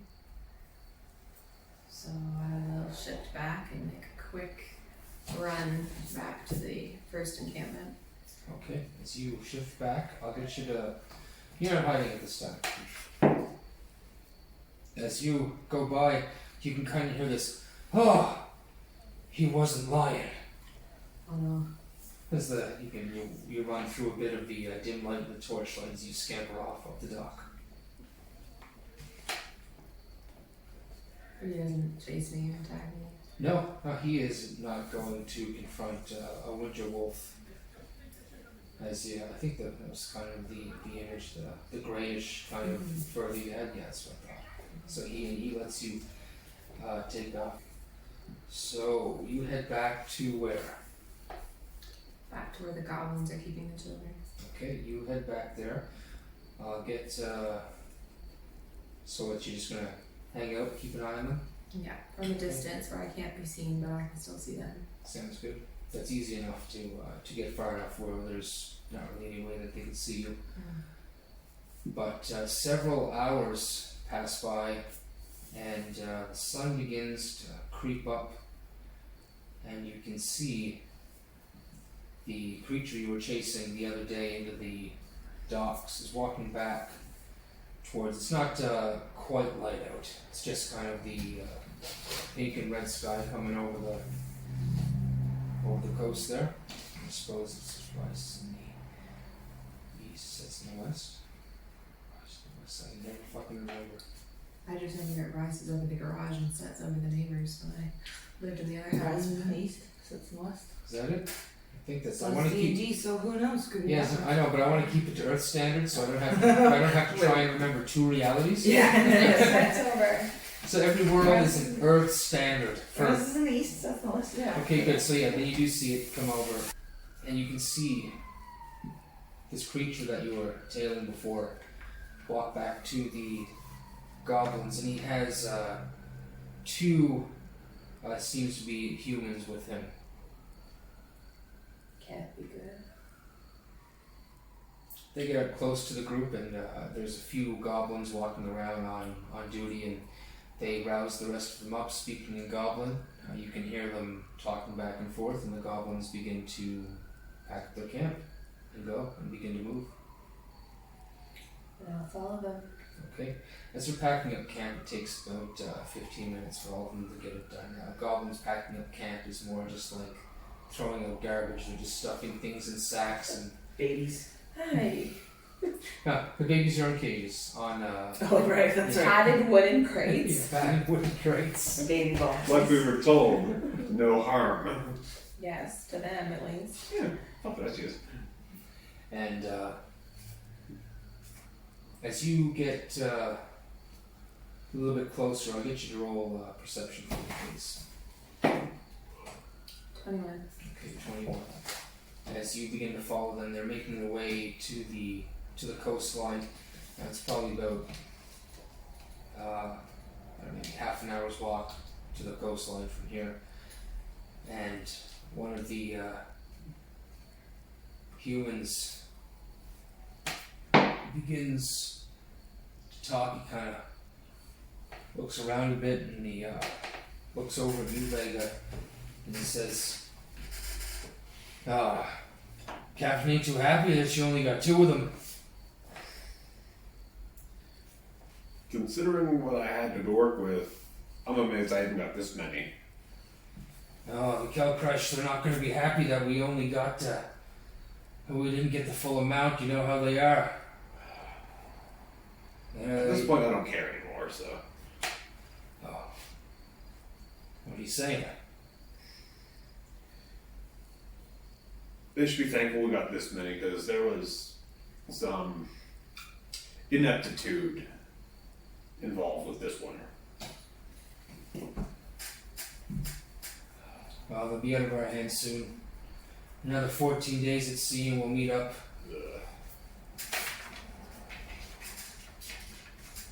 We'll meet up with the Calcrash. They'll take them off our hands. We'll get our booty and we'll be out of here. I think I might be off this ship. I don't like goblins myself. Yeah, I don't like them either. And I want to do something different for a while. This is getting loathsome at best. Well, if you're looking to make a breakaway, let me know. I could be persuaded. I'm guessing it wouldn't take much. And you guys continue on down to the dock. Or not to the dock, down to the coastline, where there are your 2 boats lashed in a small little cove out of sight. Oh, good. Right where we left them. So you guys go down over the embankment. It's pretty steep when it gets to the water itself, but your goblins are pretty handy, and you yourself are the same. You manage your way down to the boats without anybody falling off or any injuring of the children. To be certain of that, I won't make you roll a check. And you get to the boats. Geillis, you're tailing them. You can see them getting closer and closer to the coast. You feel this energy welling up inside you that you know something's going to happen, and you know there's almost nothing you can do. What do you do?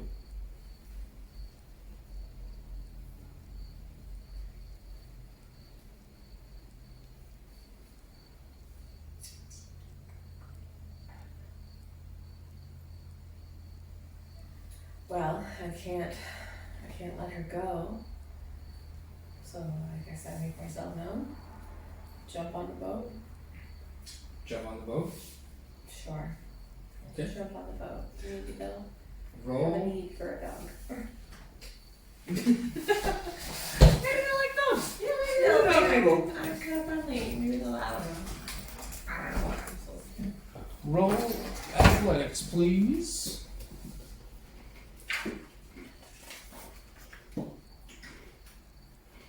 19. Oh, okay, there you go.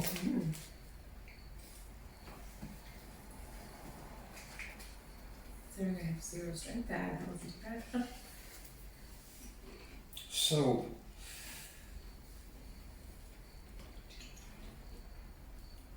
which boat did you want to land on? You're unable to identify. Well, in your wolf state, yeah. Roll perception with keen sense, please. And, with advantage. Okay. 17, 5, 23. 23. You're able to tell that your child is on the left-hand boat with with Vega. They're actually both on that boat because Vega's not going to leave him on a boat with a bunch of goblins. That's right. They're both on the boat with Vega. And Vega, roll perception. Is it shaded here? No, the sun's coming up. You guys are just about 10 feet out on the water. Oh, God. Natural 1. You go in the timeout. Natural 1. That dice is going in the timeout bag. As I'm not looking behind me.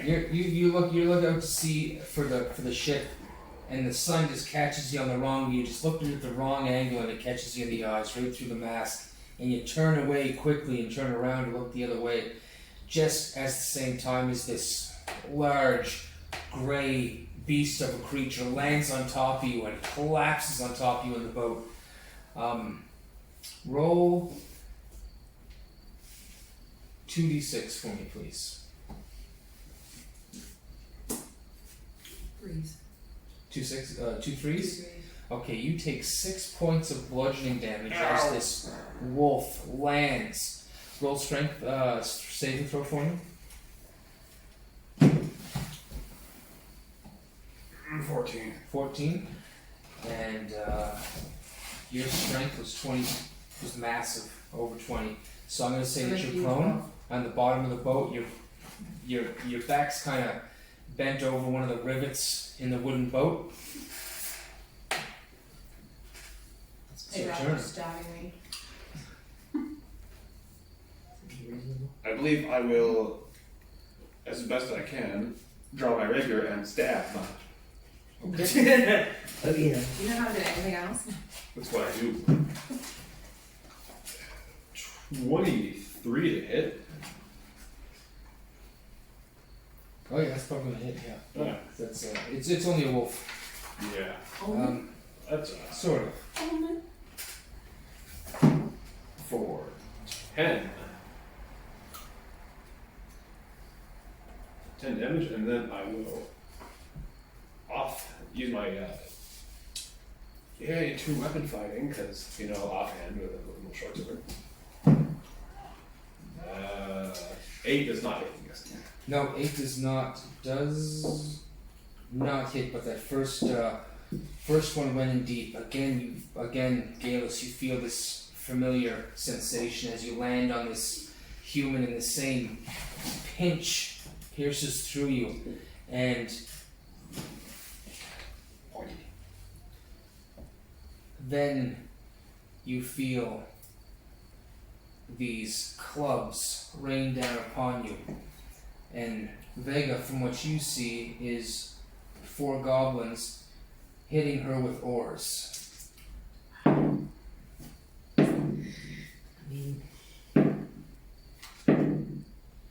Okay, 2 missed and 2 hits, so not too bad. not too bad, he says. That should be a maximum of,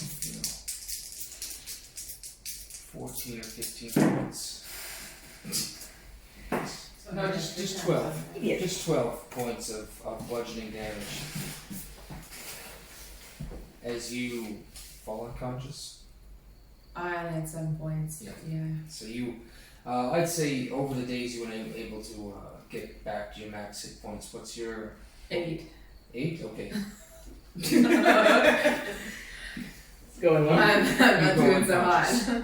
You go unconscious, and Vega, as you push this beast off, what are you gonna do? Please don't get me.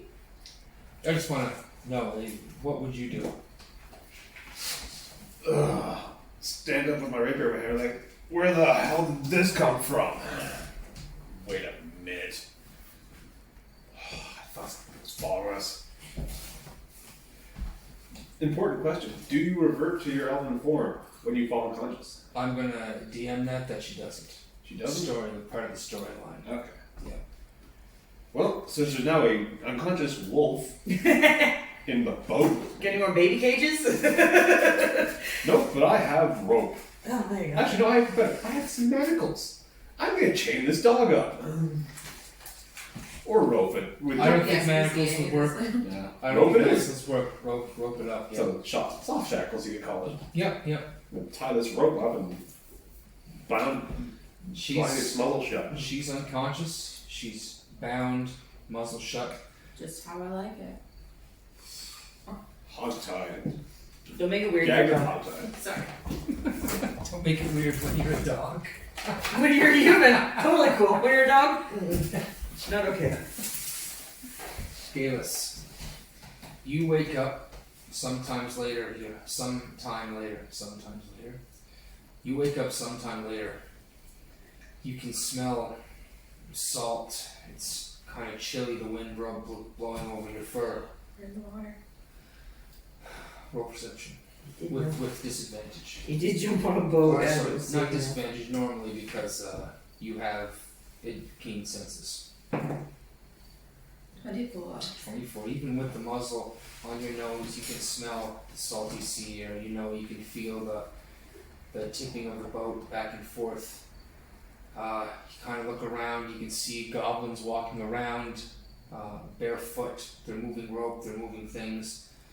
You seem to be strapped to the main mast of the ship at your neck with a large collar and muzzle on your mouth. And you're hot. Not anymore. Oh. Not anymore. You got me where you wanted me. So. And it's a big, thick, braided sailing rope.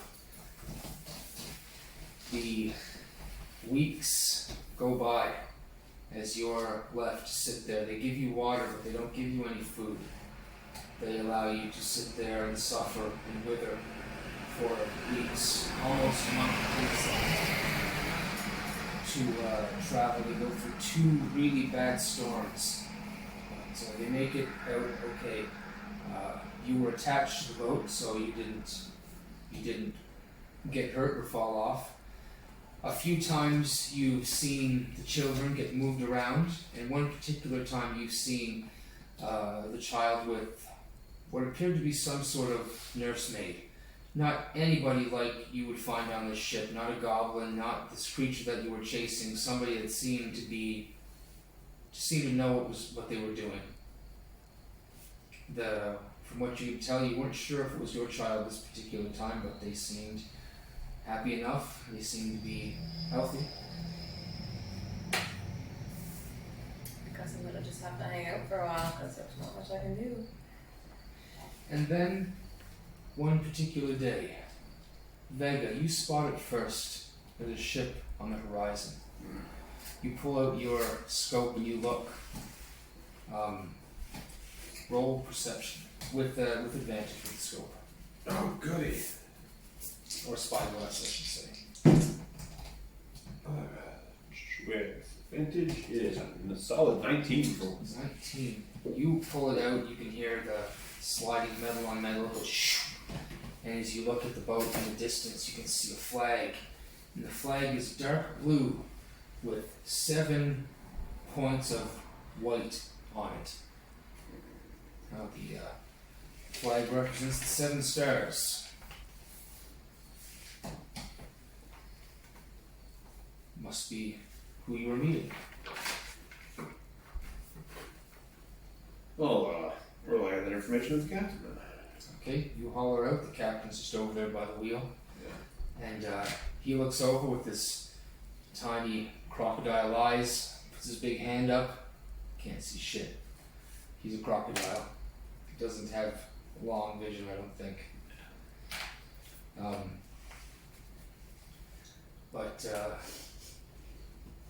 Can't see shit. No, I'm just imagining a crocodile's little beady eyes, like, they're probably not good for seeing really far. They're not really hunters. Oh, they're definitely... They're more waders. Yeah, that's what I mean. There's definitely protect his boat, but it's going to be within like 100 feet. But only when you jump into his mouth. Yeah. So, you can kind of hear a growl come out of his mouth as he says, "Prepare the children." Well, that didn't sound ominous. And as a few of the human and elven of the crew go down below, and they start bringing out cages. Geillis, and you can see it, there's 2, then there's 5, then there's 7, then there's 10, and it totals out to be 18. 18 small children between, what would say, 2 and 5, stuffed in these cages. Filled with bedding, and they're all nice and comfy. Okay, and they're well fed. Yes. Remember, prime condition. Yeah, Brian, they don't know they're kidnapped. Cooing happily. You can see The some of baby's the not fishing. ones on the older side definitely have a look of fear in their eyes. They know something's going on, but they've learned to be quiet, I guess. And a few hours later, the 2 ships pull up next to each other. Oh, I forgot to tell you the name of the ship you were on to everybody. The Squalid Spike is what the ship he's on, captained by Refkar. The Squalid Spike. Great.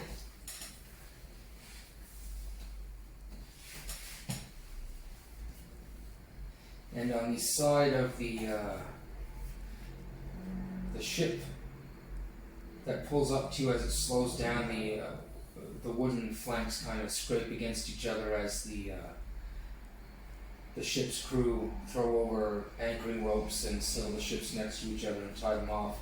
And before it came in the dock, you can see the writing on the side in these very large, non-aligned, sometimes backwards letters in Goblin. And it says Blood Spear on the side of it. You would make that out. And you're quite common with goblins now, and you've noticed over the past 10 to 15 years, maybe even longer than that, they've developed the use of language, of their own language. And it's very simple. It's got like 16 letters. Not that wide, but they get the job. The fact that they're communicating through words is a really, from a Drow perspective, over having control over people, having them have a language is not a good form of control. Yeah. So that's just one thing that he knows. Oh, they can write now. That's great. And it's Rethkar. No, that's not Rethkar. It's somebody else. Shit.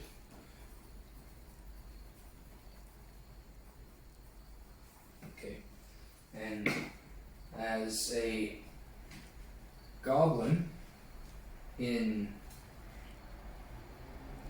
similar get up to your crocodilian friend, oh sorry, not goblin, this hobgoblin in specific, kind of walks to the edge and hails to the other captain. He puts his hand up and he says, "Hail, Rethkar!" Rethkar holds his hand up and you can hear the growl build up in his mouth. Hail! What the fuck should we get? Sorry guys, I'm fucking starting to fall apart. Everything's almost going to plan. Need coffee. Call him Grim Tongue. Ragnar for now. Pretty sure I gave him a name. Maybe I didn't though. Daryl. Yeah, there you go. This one's called Gary. Gary? Gary. Gary. No Y's though, right? Gary. Gary. Gar. No, that's not good. Let's change like Rethkar. Well, I gotta fucking switch that up. Bruce.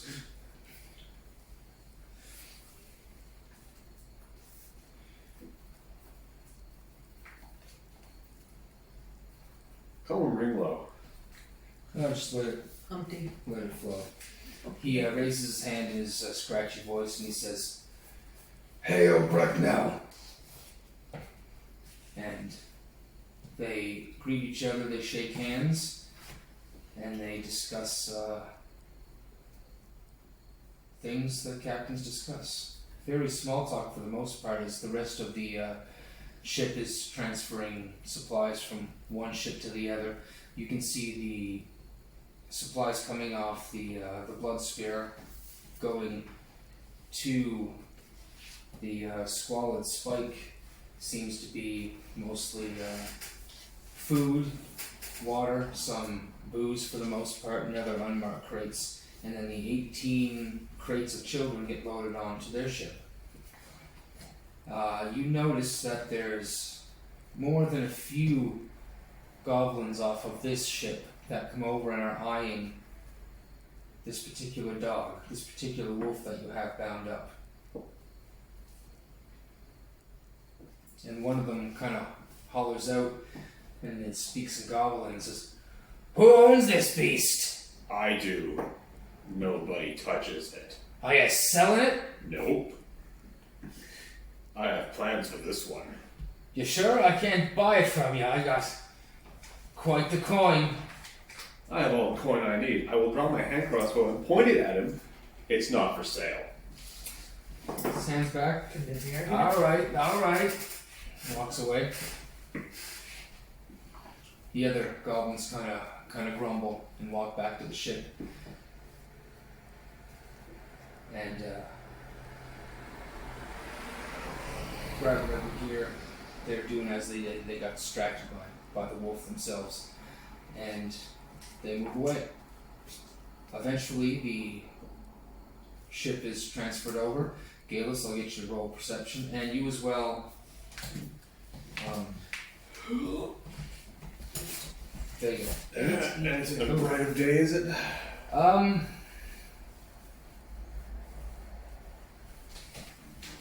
can say there's enough. You've been out in the sun long enough where it's not affecting you right now. Does it affect you all the time, or just like the first hour? I think it's bright daylight. Oh just yeah. In general. Okay, well, let's see what works in DM magic here. I'm gonna say there's some overcast patches where it's not direct sunlight.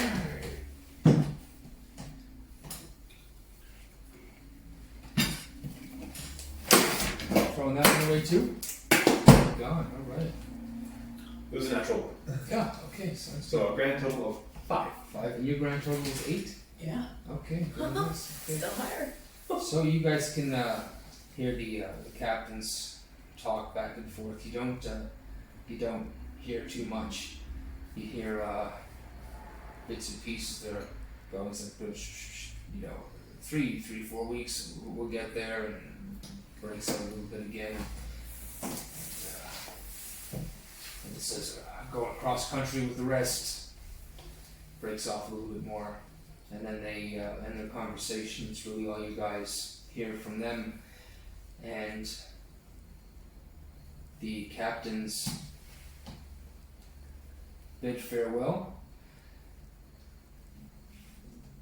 And the ships get unlashed with each other and begin to move apart. What are your plans for the future, Vega? Well, once we go to port, I'm gonna take that dog. I'm gonna go somewhere, I don't know what. I just want to get off the sea for a while. I need to be on the land more. That's too bad. I could use your skills on the squalid spike. Well, if I ever get the urge to go back to sea, I'll come find you.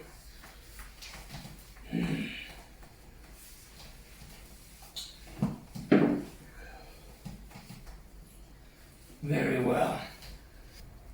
We'll be docking in Geillis Reach in 3 weeks. You can get off there. The land of the dwarves. Oh, goody. So, 3 rather long weeks go by as you're on the deck of the ship. Your job is done. You've been paid a handsome fee of 55 gold to complete this mission. I'm rich now.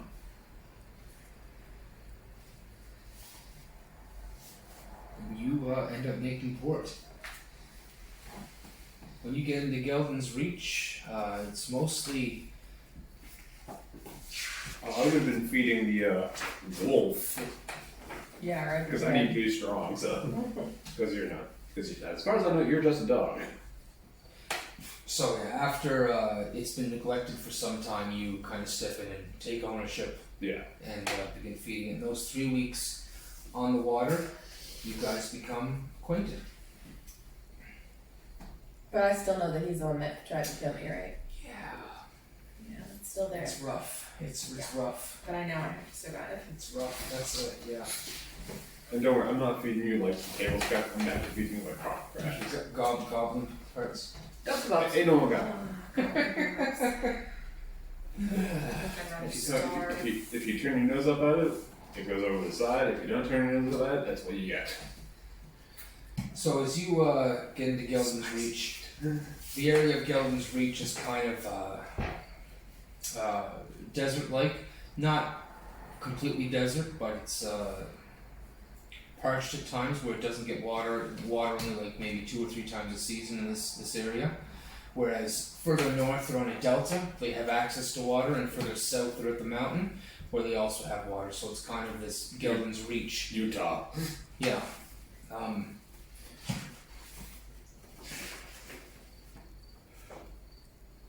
So, there are times, however, on dock in those 3 weeks that you are taking watch, and you are the, 1 or 2 sole people on the ship. If you guys wanted to do anything, any kind of communication or anything, unless you're just acting as like a straight up dog. Yeah, I don't like him. I'm not. Okay, gotcha. Too much attention. So you guys get to Gelden Reach, and Gelden's Reach, and off the ship, the captain bids you good day, you're paid, and he lets you off. Well, that was enjoyable for a while lasted. If I get the urge, I'll find you here. Perhaps we'll see each other again. Hopefully as acquaintances and not a bounty. The goblin trips over his leg, kind of looks down, and picks it up and throws it in the air and eats the goblin in one bite. Yes. Don't joke. Blue bones. On a femur. Kitty is food. Okay. So the town of Gelden's Reach is pretty small. It's similar to the other town you just left, kind of a transitional, somewhat trading town, but it opens up into the desertish area, and you are there at that particular moment. We're going to switch back to Rose. Rose, as you're walking back up in your drunken stupor, kind of burning off now with all the adrenaline and blood loss that you're suffering from, you get up the western slope, and you get a better vision of what you're looking at, and it seems like almost half of the village is in flames from your perception of where you're at. Oh my god.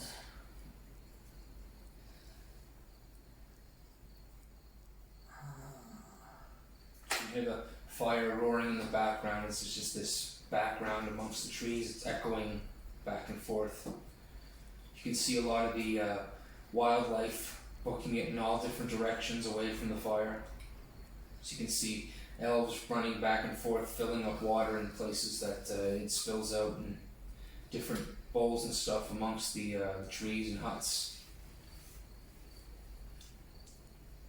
I'm going to head to my sister's house.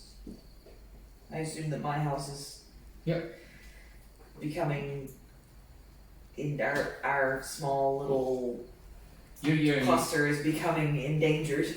Yeah, it definitely is. So I'm gonna go to my sister's house and gather all her coinage from under her bed where she left it. Of course, fantastic. Yes. My house is about to burn down. You got it. And then head for the store. Yeah, Or those the little- apothecary. Yeah, and see if there's anything there that can be salvaged, something that might help my leg that is still. Okay, you get in there. That part of the town has not caught fire yet, and you get in there. Yeah, you know it. You've got there's some emergency potions underneath the desk that are kept there. You get one of those, and you're back up to your 4 points of health. Take one of those.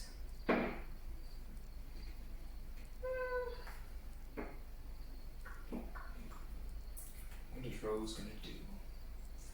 Let's go. Rose gonna Rose. Rose is gonna leave. Rose is gonna take a level of bard and leave. Rose is gonna head back in the direction that she came from. Towards her sister. Yes. All right, sounds good. Does Mark not down. sound good. Don't encourage her. Rose is now a bard with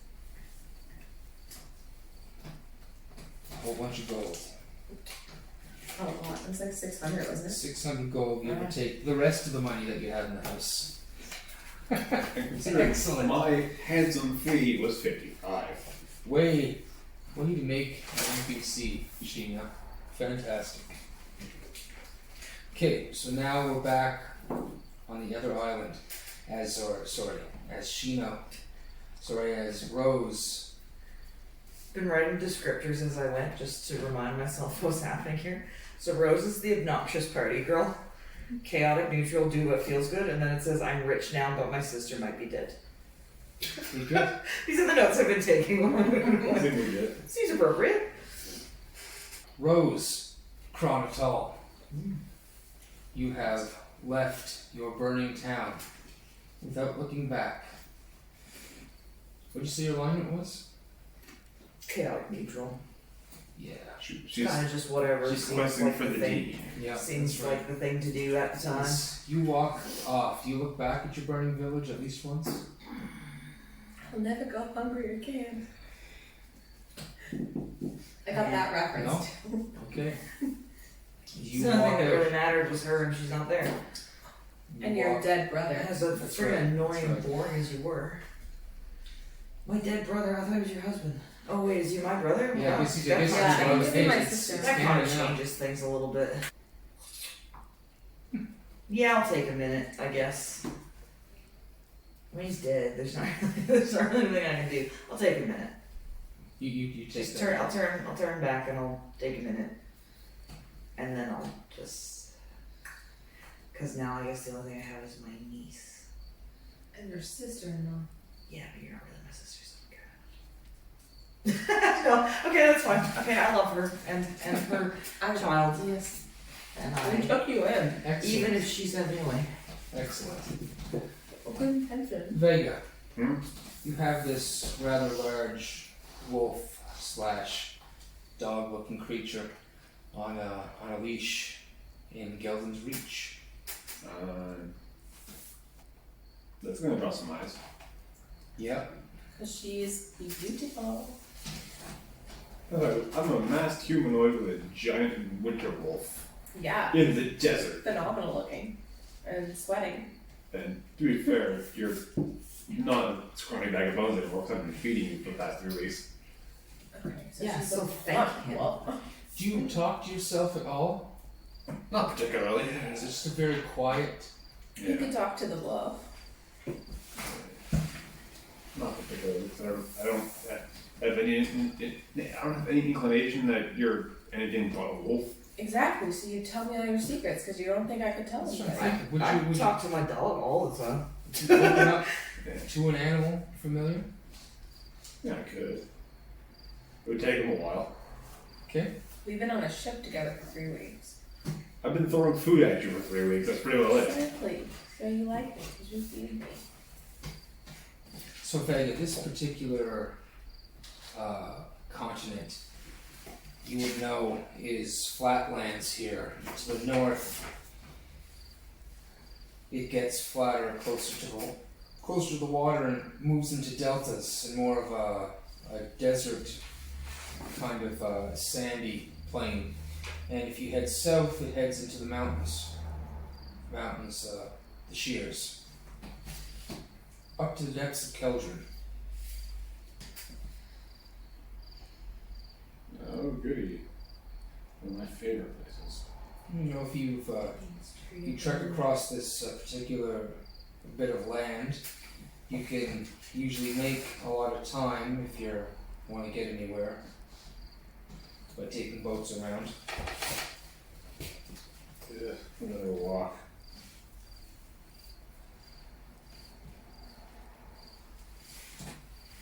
Oh. Guess I'll take a quick ripping down. Tie you to a hitching post if there is one. Oh, yeah. Because, As big as a horse. Doge. And just go get some basic rations and whatnot. Okay, you've got the coinage, easy enough to find. Geillis, what are you going to do? I'm gonna nibble at that rope a little bit, see if it gives any. Okay. You head into the store. She waits till that happens. Do what you're going to do. What would that be? Strength? Yep, well, it's you're definitely gonna hit the rope, so basically just roll your bite damage for. I'm gonna be AC rope. Yeah, it's just considering it's attached to you, you get advantage on things that are grappling you. So What am I rolling? Sorry. no, don't roll. Actually, yeah, roll. You might roll a natural 20 or double ones. With the D20? Yep. Yeah, I rolled an 8. Fine. Did that one go this time? Oh, I think so. Okay. Oh yeah, you're lucky. That didn't get you the leg. Oh no, that'll go back together. I'll just disconnect. It's like a hip. You just gotta put the joint back in. No, that's not how it works at all. I roll an 8 on my D20. To hit. Oh yeah. It's like DC 5 to get a rope. It's right there. So roll 2d4 plus 2 to damage that rope. D4. D4. Oh, sorry. Pointy ones. The weird buttons. Yeah. 3. Plus 2. 5. 5 points. Okay. And 5 points nibble. Of nibbling damage. What is that? Nibbling. so as you tear into the rope, I'm going to get Vega. I'll get you roll perception. No. That sounds, I should probably, that's a 15. 15. You hear whining and yelping of an animal. Not something that you've really heard before. This animal that you've been spending time with hasn't really made any noise whatsoever or anything like that. But you just gobble up all the scraps that you have been giving her. Yeah. What are you doing? You Walk back outside. walk back outside. All right, and as you walk back outside, Geillis, the rope snaps. Let's go. As you open the door to the lose material goods. Yeah, that's right. I love your confidence in that statement. You're like, yeah, fuck yeah, that's what we're going with. You can see your gray wolf with a white streak kind of down the back snap through the rope that's attached to the tying station,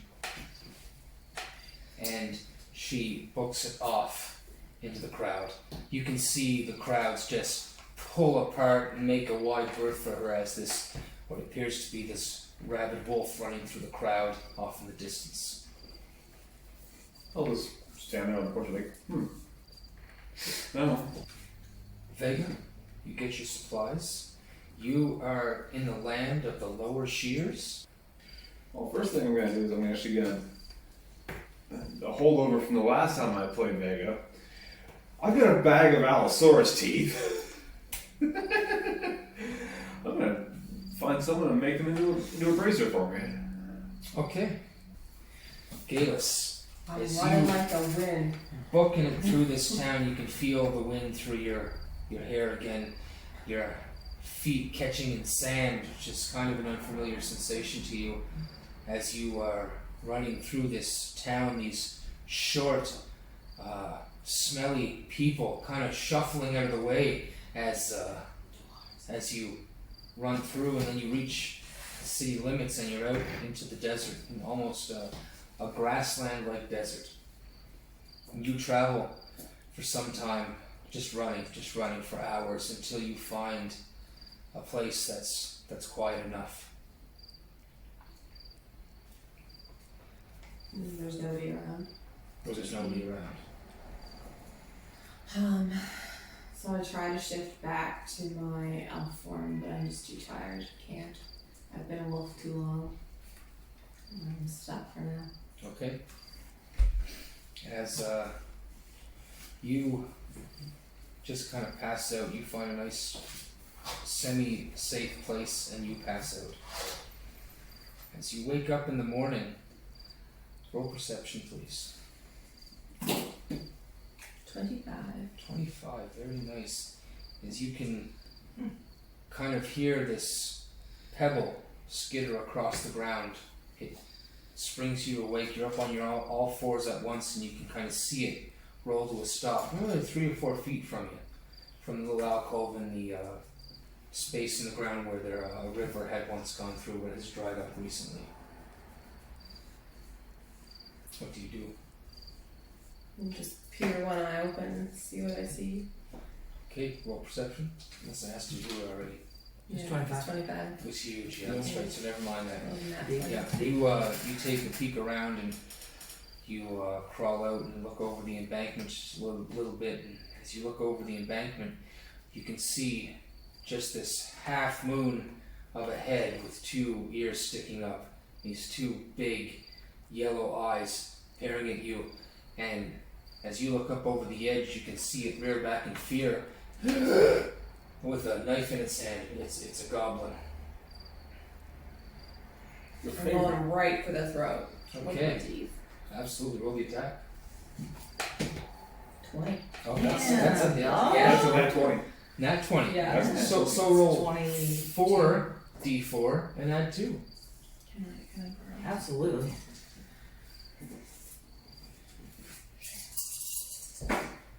Four, Oh. 4, 2 plus 2, so 16. That's impressive. That's almost max. That's I'm almost angry. Perfect. That's almost Almost perfect. perfection. Yeah. 7 hit points. So you got it. You tore his head clean off. Yeah, I did. As you kind of leap up there, you catch him, you get him by the neck, you can feel the crack and the snap in the body go limp, and you shake it, and the body tears off, and you just got this goblin head in your hand. And then you really get the look of the situation as you look around.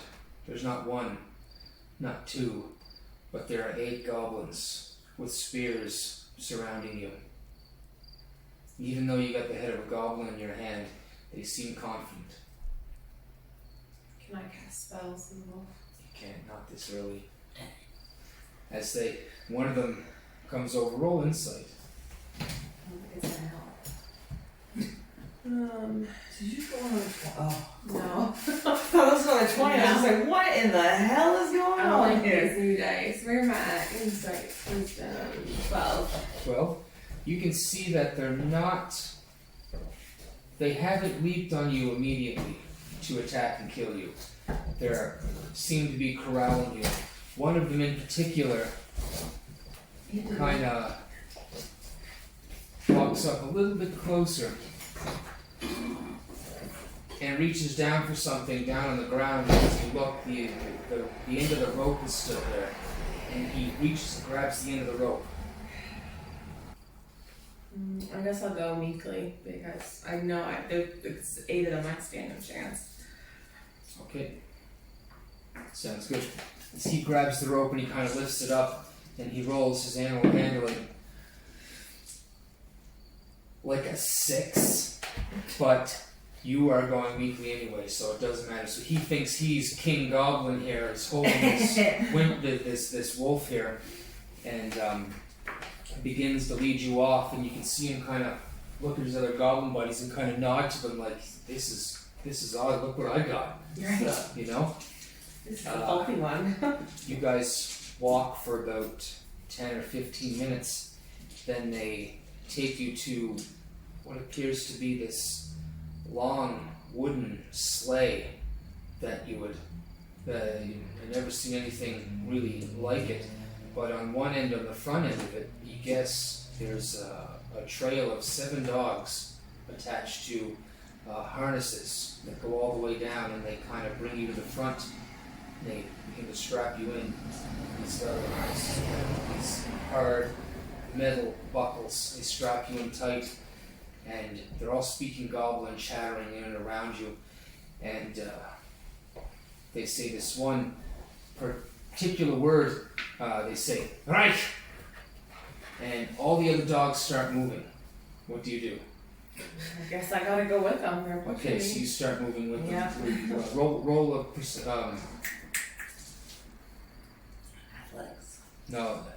What do you roll? So you goes first. Initiative. Thank you, initiative. Thank you. Yeah, I'm tired. Here we go. Yeah, 13. 13, and for the dogs. Yeah, you're able to catch up. You see them react, and you start as well, and you guys take off, and weeks go by. But eventually, you meet up with more goblins, and there's other goblins, and you seem to be from what you can understand is being bought and sold, traded for things, traded for different goblins, and it just you're moved and you're transported to a different wagon. The night times you guys are tied to a 6-foot rope with a pole beaten into the ground. You're fed scrapped, disgusting, awful things that shouldn't be given even to the lowest form of dogs and animals. But eventually, one day you meet another group of goblins and you're treated again. You see something familiar. You see strange cages with this hay or some sort of blanket in them. These ones seem to be empty. But as you go to the location where these particular goblins take you, you can hear the sobbing of children. And as you get close and get chained in, you can see as they move these children in off of another sleigh. You can see a halfling, a boy halfling, and 2 dragonborn children stuffed in this larger crate. You can see one larger hobgoblin dragging it off towards the mouth of the cave. And that's when we're in the night. Thank you for watching the Death Needs Dialogue Entertainment Network. This has been episode 7, Coins, Collars, and Cages.